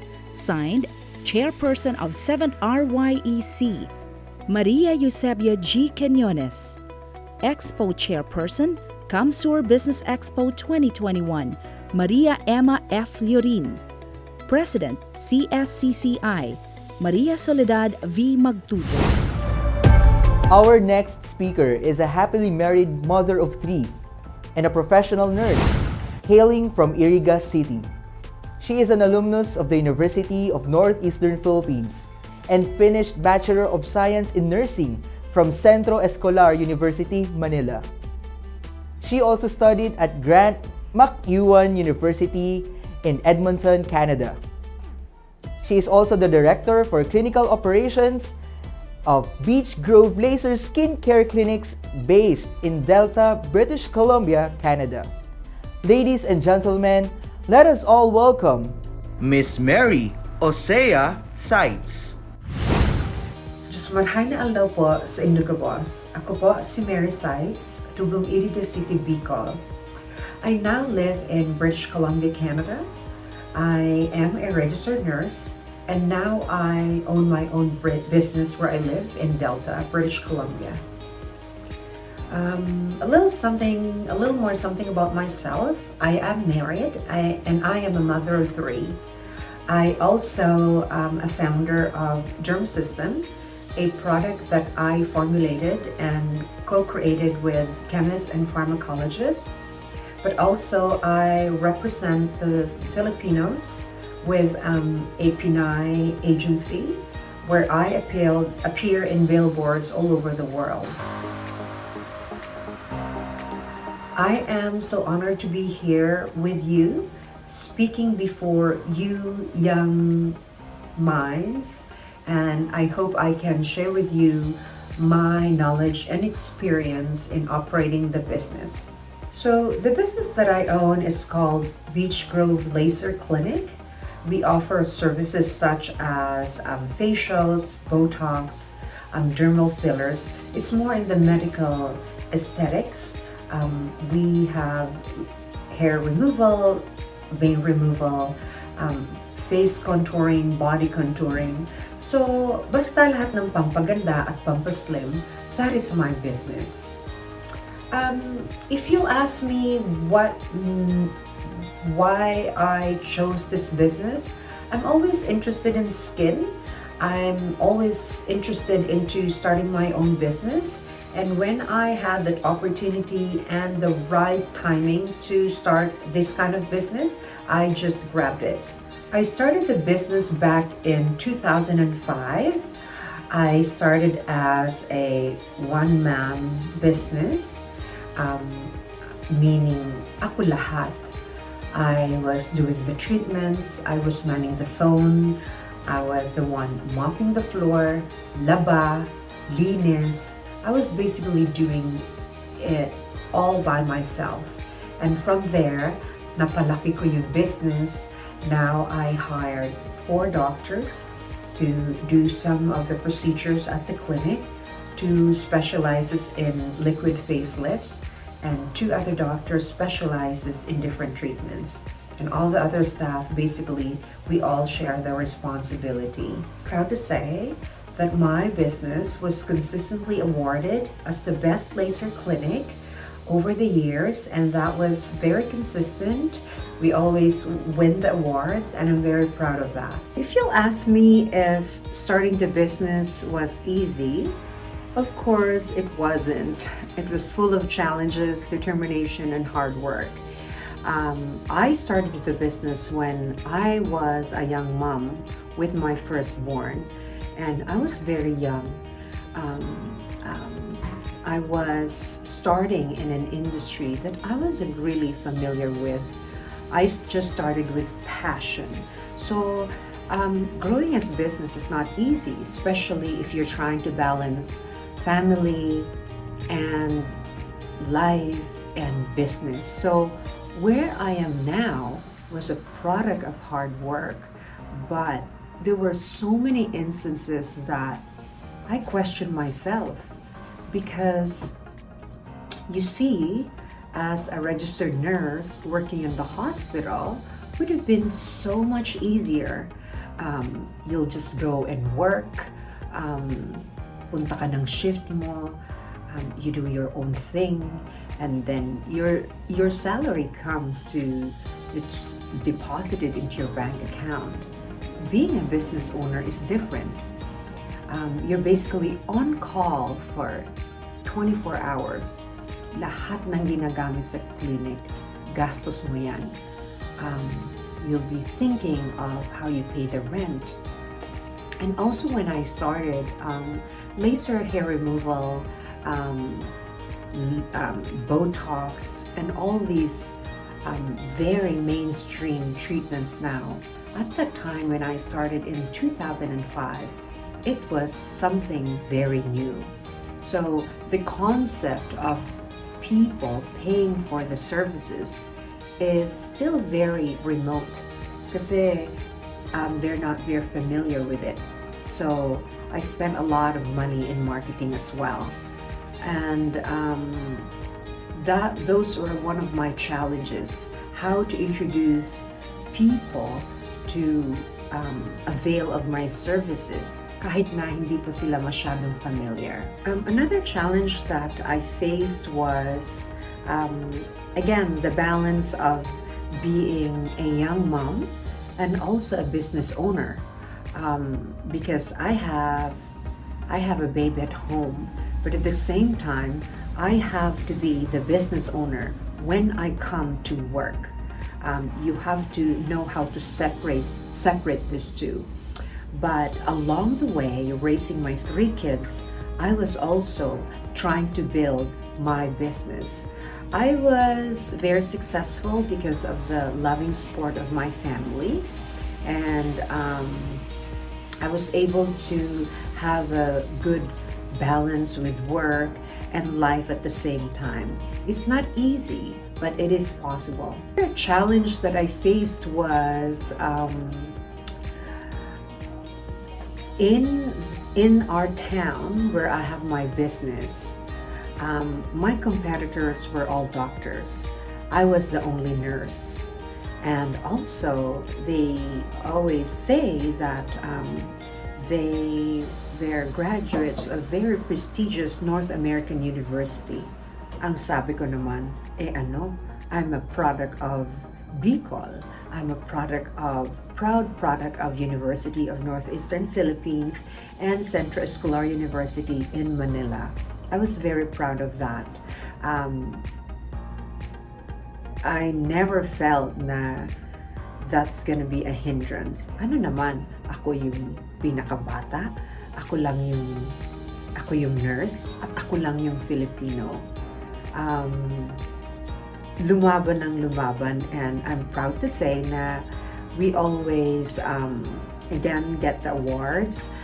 We were able to establish our name in our town, and the respect and the relationship with my clients were really built with trust, hard work, at saka iba kasing yung pakikisamat is talagang iba.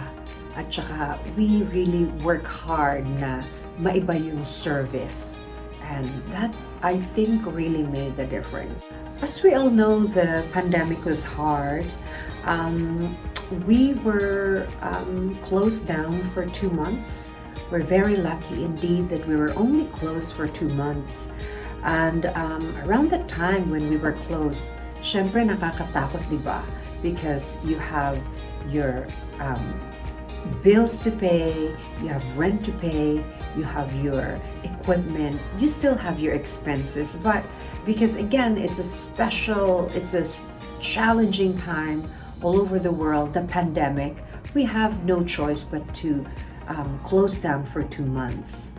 And it was challenging, but at the same time, the 2 months that I have gave me a time to rethink and evaluate and be ready when we reopen again, have a better plan and basically wow my clients again.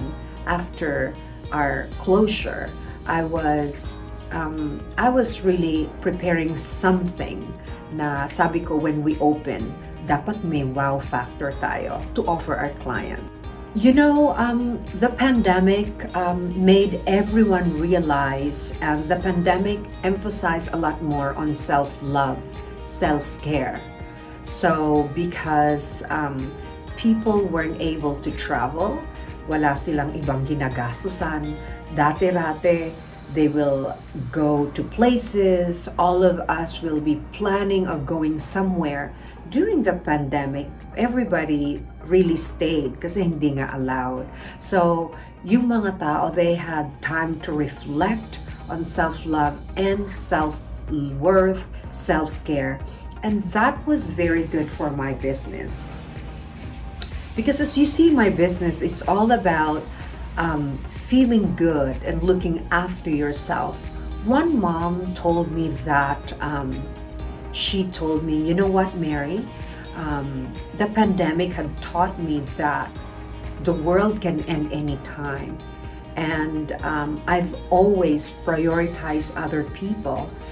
Siya yung last. Moms and women are usually the last na priority sa family. We always give and give.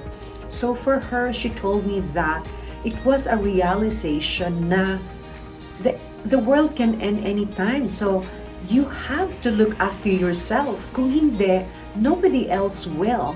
So that kind of thinking was actually very good for my business, because the business actually flourished because people are not traveling, they're not spending money anywhere else. They had time to think and look at themselves a lot more in the mirror.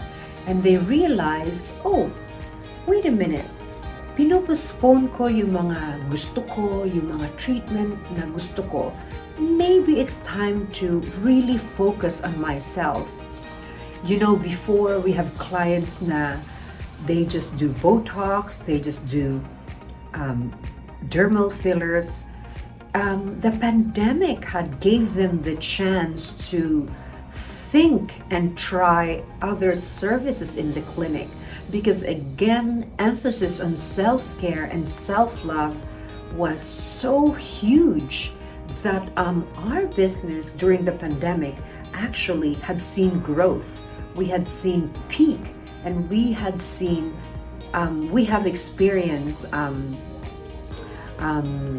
the spike in sales, because as I mentioned before, we were only closed down for 2 months. When we reopened in June of 2020, we actually have to stay late, come in early just to accommodate people, because yung spike talaga ng numbers ng number of clients looking for our services is talagang merong increase. So for us, we are very lucky that it has a positive impact on my business. So interestingly, I mentioned before that I founded a product called Derm System. So it is a moisturizer that I co-created with a chemist and a pharmacologist. I've been working on this product for 2 years, and we have to pause it for a little bit because of course during the pandemic there were a lot of delays, but I am very proud to say that it was during the peak of the pandemic in 2020 that we actually had the time to launch my product. So years after working on the product, formulating it, Derm System was launched December of 2020, and I am very proud and honored to tell you and share to you that Derm System is doing so well.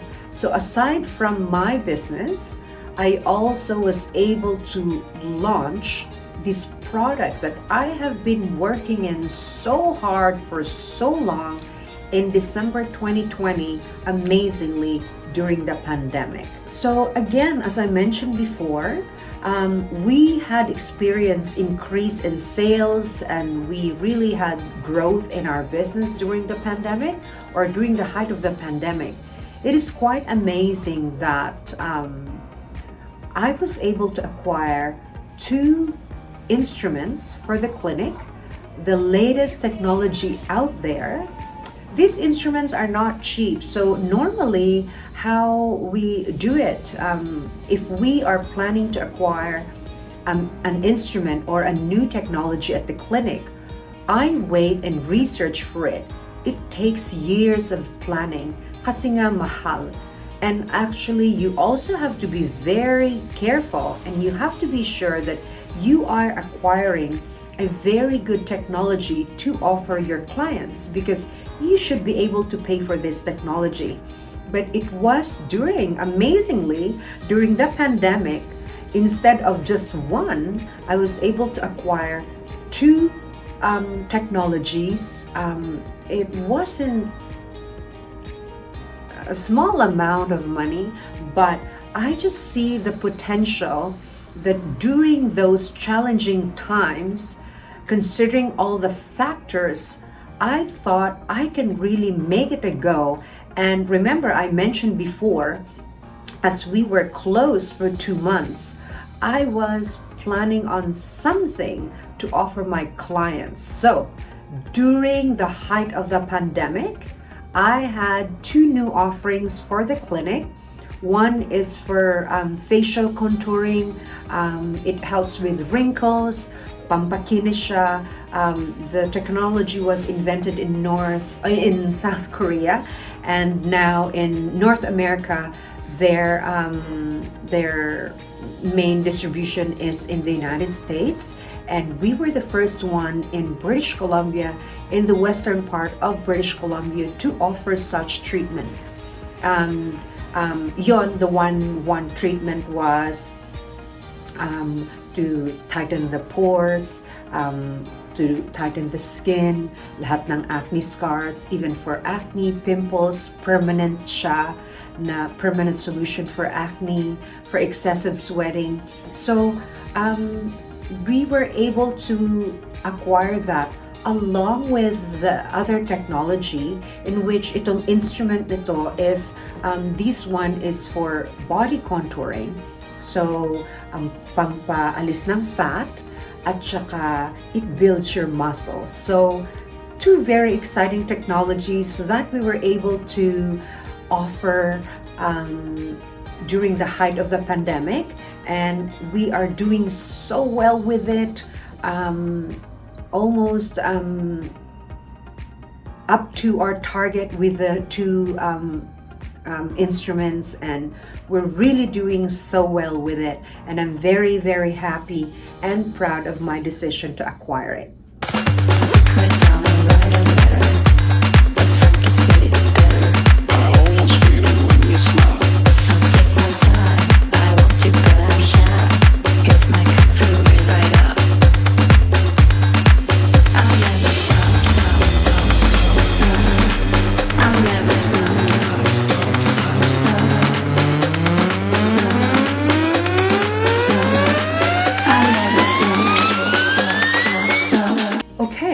So let's talk about how to be dynamic with your business during these challenging times.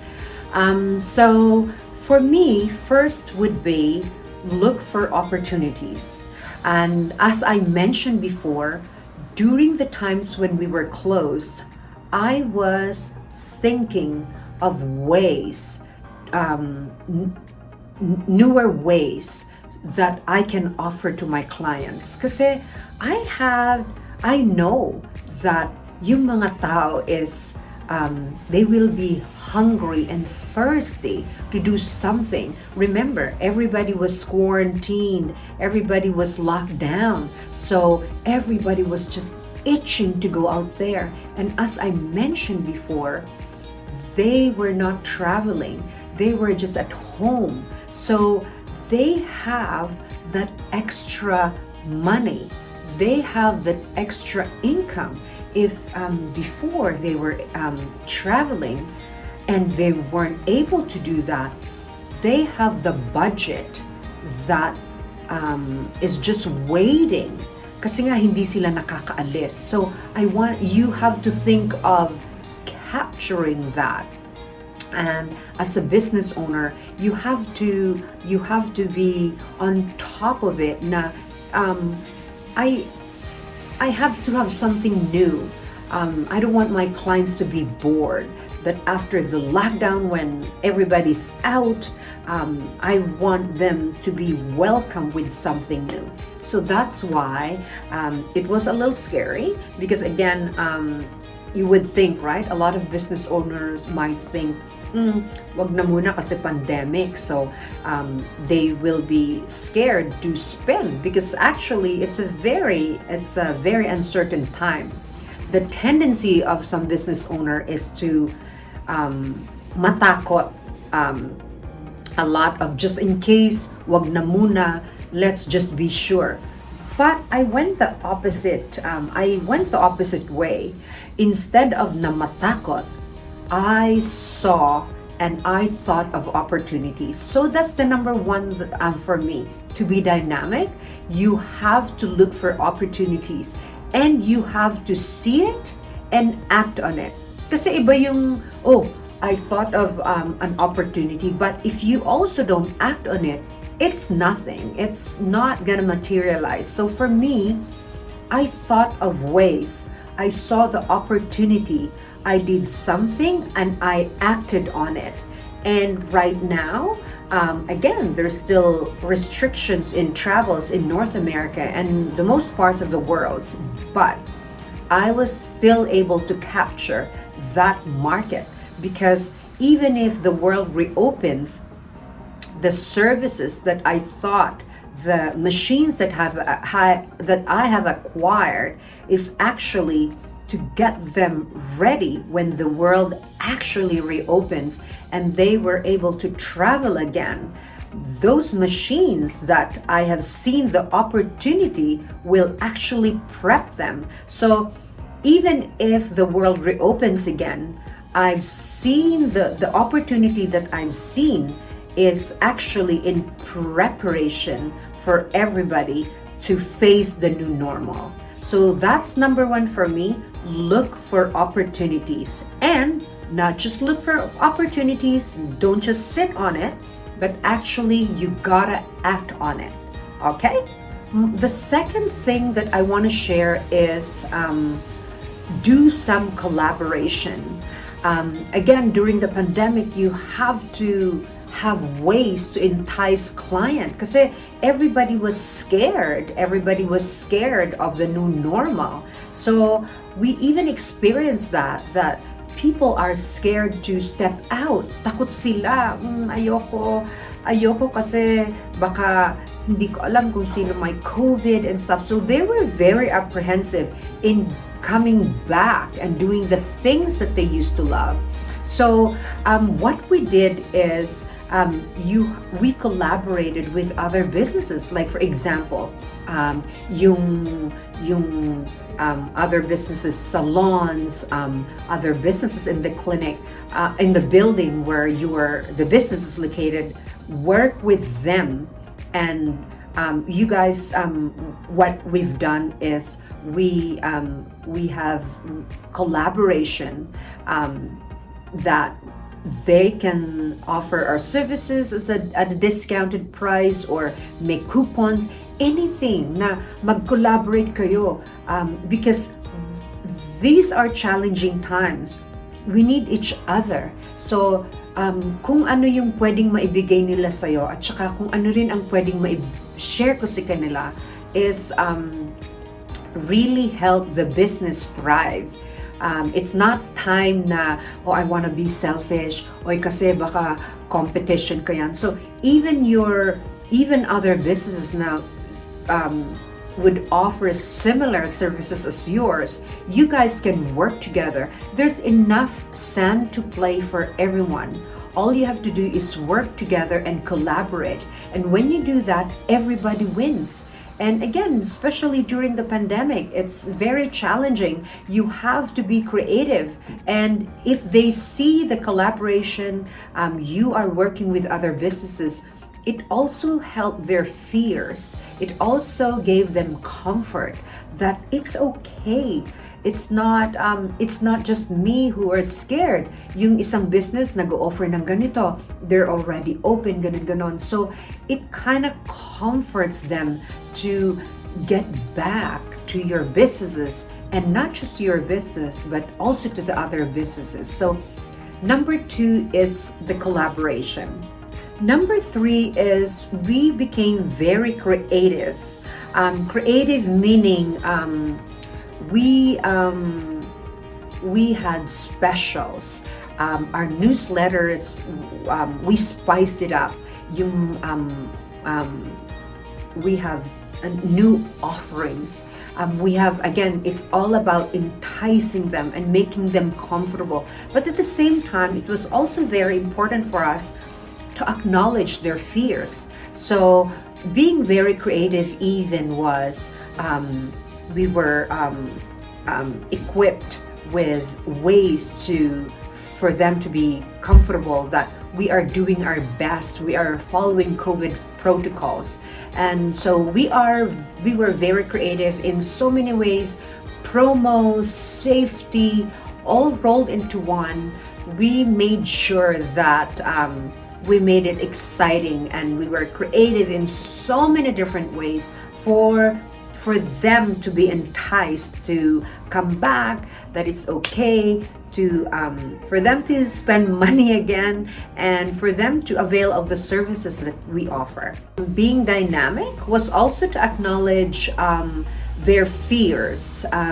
So we had more protocols that were aligned with what the government had asked us to do. So we were very strict.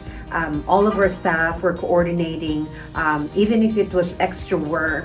We make sure that along with being creative, we also made sure that safety was there first, because especially this is the pandemic. At first, we really didn't know what to do. Remember, di ba, sabi nila, mask is not required. Especially in North America, mas nauna yung Asia na maging mandatory yung mask. For us, it was a little later on that it became mandatory. So when I was in the Philippines in March 2020, when pandemic was declared. Actually, this is going off the topic a little bit. When I visited Manila, I was very surprised because everybody was already wearing masks. Every station has already hand sanitizer. Around that time, March 2020, mask wasn't mandatory in North America or in Canada. We were even a lot of the stores were sold out of hand sanitizer. In fact, the cab driver that took my family home, even asked for the extra hand sanitizer from my travel. So again, from that travel, I applied that into my business, that along with being dynamic, being aggressive, in having your business active during the pandemic, you also have to factor in safety. Kasi it's not good for a business to be on the news that there's a breakout. It's not going to be good for you. So it was very imperative for my staff and I to really follow protocols. I even invested in equipments. I have lights, UV sanitizing lights. We have shoe covers. We invested in shields. Of course, it was mandatory for us to have that, but we had extra. Every rooms were equipped with sanitizing, special sanitizing agents, or we have special equipment for that. So for you to be successful in what you're wanting to do, to be dynamic, you also have to remember the safety, because without it, you won't be able to execute your plans. My next tip was be more active in social media. Hindi lang active but hyper. Because remember, our clients were home. They were bored. Anong hawak nila? Cell phone, iPads, and laptops. Dun sila nakatutok. So you have to feed them. It was a time for us to educate our client. Yung stories namin, yung feeds was really hyper than before because that was our chance to really communicate with our clients. But also you have to remember, you really have to be good in your social media because sure, they are at home on a lockdown, but it's at the same time, you are competing with the world for your target, your client's attention. Ang kalaban mo, artista, they can be following some movie stars, singers. Why would they follow you? So you have to think of ways how to attract their attention because we really made social media as a tool to communicate with our clients while the pandemic was at its height. So even now, because again, they're not going traveling, so they are more focused on social media. So our campaigns with social media, again, during the height of the pandemic and even now, we have a lot of promotions, we have a lot of giveaways. Our Instagram stories, Facebook stories was more heightened.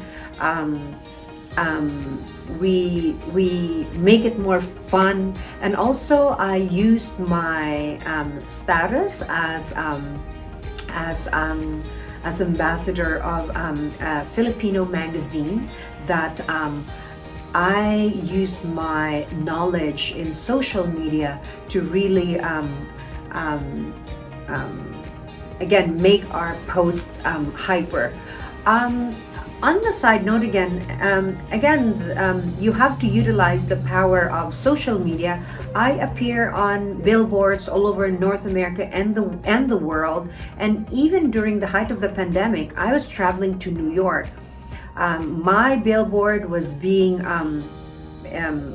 released live in Chicago, Georgia, Las Vegas, New York.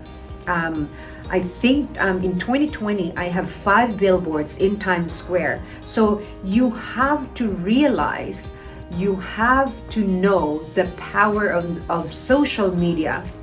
And for us, we really utilize that to help us grow our business. And I am happy and proud to say that we were really very successful. So again, don't ignore social media. Realize the power of it. Realize that it's a powerful tool to build your business, especially during this challenging time, the pandemic. The next thing that I want to discuss is taking risk. Again, it was during the height of the pandemic that I took the plunge in purchasing 2 major, very expensive equipment. A lot of people will play it safe because of course there's a lot of uncertainties, nakakatakot, wag magbitaw ng pera during the pandemic. But you have to remember that during challenging times, there's gonna be that somebody who will win. You will win by taking the risk. Be different.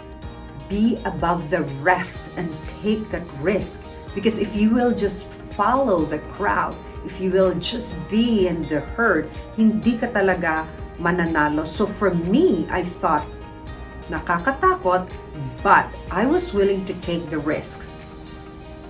And it's paying off very well. We're very successful. And again, those 2 technologies, again, it shows you how people were scared. The technologies, one of the technologies that we have, we were the first ones in the whole province of British Columbia to offer the services of the machine. Kasi nga, lahat ng clinic is takot. So, lahat ng clinic ay takot. So, it's about taking the risk that you can win, because again, if you don't take risk and you play it safe, and it's also not good. It's scary, but always take the risk, because times like this, there's always going to be the winner and the loser, and you want to win. My advice to you, dear students, is if you have that calling, if you have that itch to be a business person, to go into business, go for it. I know with our culture, kapag Filipino, di ba, importante yung makatapos, you have to have a degree. It's very different in North America. In North America, actually, trades, yung pagiging karpintero, plumber, it's well encouraged. It's a very respected profession. But in the Philippines or in Asian countries, it is iba yung mentality natin. Dapat talaga makatapos ka ng 4-year course, mag-masters ka, mag-doctoral ka, at saka even North America, pagka sinabing Filipinos, talagang it's either nurse yan or doktor. So even for me to switch from being a registered nurse and owning my own business, it's not a common path. So you as a business owner, future business owner, you might encounter this na sasabihin ng iba, what? Doktor ka? What? Lawyer ka? What? Nurse ka? Tapos magsisimula ka ng business? For me, I was lucky kasi tapos na ako ng pag-aaral, in which I also encourage you, because yung education talaga is a good backbone, yung parang may backup ka just in case, kasi nga yung business, di ba, is not always sure. But what I'm saying here is, if you have the passion for it, if you see an opportunity and a chance to start a business, go for it. Kung merong time na mag-start ka ng business, is start it while you're young. Kasi when you are starting a business, hindi naman, you don't expect it na it will flourish and it will be successful right on the get-go. No. Yung iba, talagang siniswerte sila, talagang one try ng business is already very successful. But it doesn't work like that. That's why it's good to start a business now while you're young.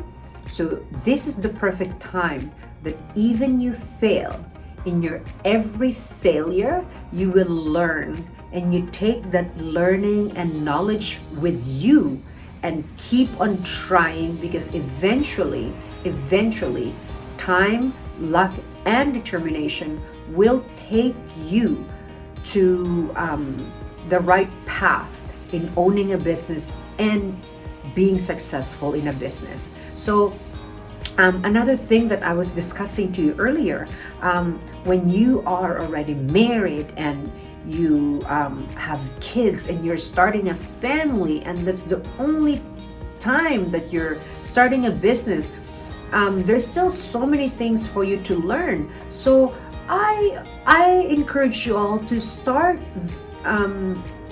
entertaining the idea, if you have it at all, to start a business. Let me tell you this. Growing up in Iriga, during my elementary years, I was already very business-minded. My parents would give us baon, and my eldest sister Geraldine, she would encourage me to save my baon, kasi inipon namin yon to have a capital na pupunta kami sa wholesaler ng mga candies and ititinda namin. So, my sister Geraldine and I would go sa wholesaler dun sa sentro para bumili ng mga candies. So, our capital was piso, tapos yung laman ng candies is 6, tubo namin is 50 cents. from piso and from one package, napalaki namin yon until we were selling na marami na we needed a table. And we were doing that. My sister Geraldine was consistently valedictorian in her class, and I was, during my elementary years, I was also on top of my class. We were doing that as a sideline, and that really ignited our desire to be in business. And from there, I remember this feeling of happiness and satisfaction na from piso, napatubo namin yun na may 10 pesos na kami to as a capital. Kasi di ba sa isang packet, you will earn 50 cents. Napatubo namin yun. And I remember feeling this desire to do more. And even in my university years in Manila, pupunta kami sa Green Hills or kaya sa Divisoria, hahakot doon. And my parents didn't encourage us to do that. Instead, very Filipino, ang sabi lang nila, yaba, focus sa studies, kailangang matapos on top of the class. But my sisters and I really had the desire na, no, I can do this while focusing on my studies. Magtitinda ako. Gusto kong tumubo. Gusto ko may panggastos. So it really was start of my dream, wanting something nice, something nicer.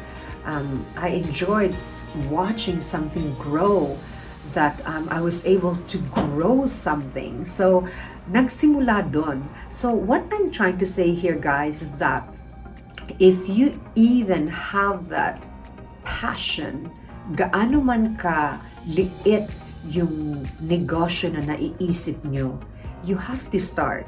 This is the best time now. Learn. I expect you to fail.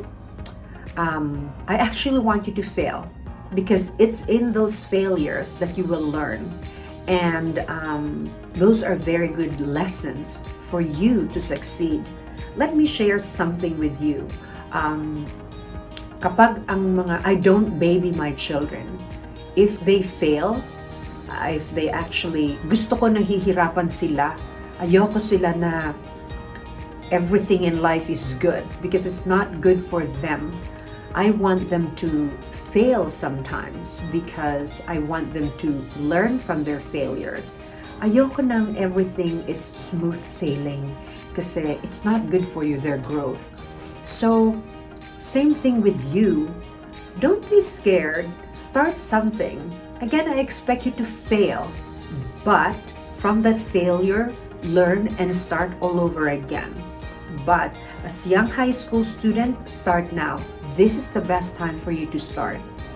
Another thing that I want to add is that, again, because you're very young, kahit saan man kayo mapunta, it's either you stay in the Philippines or you might end up living abroad. If you have the passion of starting a business, don't give it up. Don't think na, oh, kasi nandito ako sa abroad, ako lang ang Pilipino, I'll be against a lot of non-Filipinos, hindi to ang comfort zone ko. Let that even be an inspiration and an advantage. Alam mo naman, di ba, hardworking talaga ang Pinoy, at saka laging ang Pinoy kasi they go extra, that extra mile. So, kahit saan kayo mapunta, if you remain in Iriga, if you remain in Naga, Buhi, Legazpi, Manila, mapunta man kayo, life might take you to Visayas, Mindanao, or life might take you to the United States, Canada, Europe, kahit saan kayo mapunta. If you have the passion, don't give it up. Kasi location lang ang nagbago. Pero yung desire, dati pa rin yun. So, I really get emotional because, again, like, in my 24 years here, it wasn't easy. The fight was real, but I always make sure to give my best, hard work, determination, at saka maintain humility, at saka being real and genuine will really take you far. Another advice that I have is you have to know your passion. Ano ba talagang gusto mo? What is it that you think you're born and you're meant to do in this world? And with that, let that guide you along with a passion and hard work and determination. And I will have no doubt you will do well and really be successful. I wish everyone the best, and I hope I have imparted some knowledge and some wisdom with you. I encourage you to follow your dreams, work hard, and always believe in yourself. Again, the best time to start a business is now, and keep going, because just if you believe in yourself and knowing your passion this early will take you somewhere and will keep you on top. Maraming salamat po. Diyos mabalos, and may God bless us all.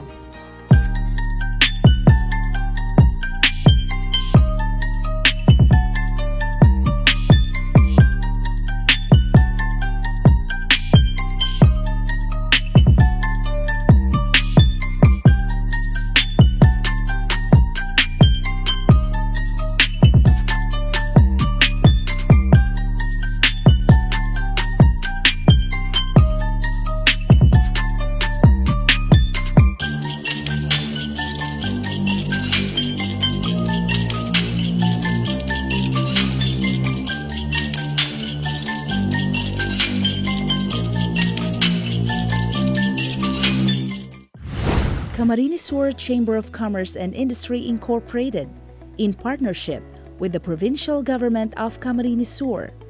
CamSur Business Expo 2021, ready for a better normal.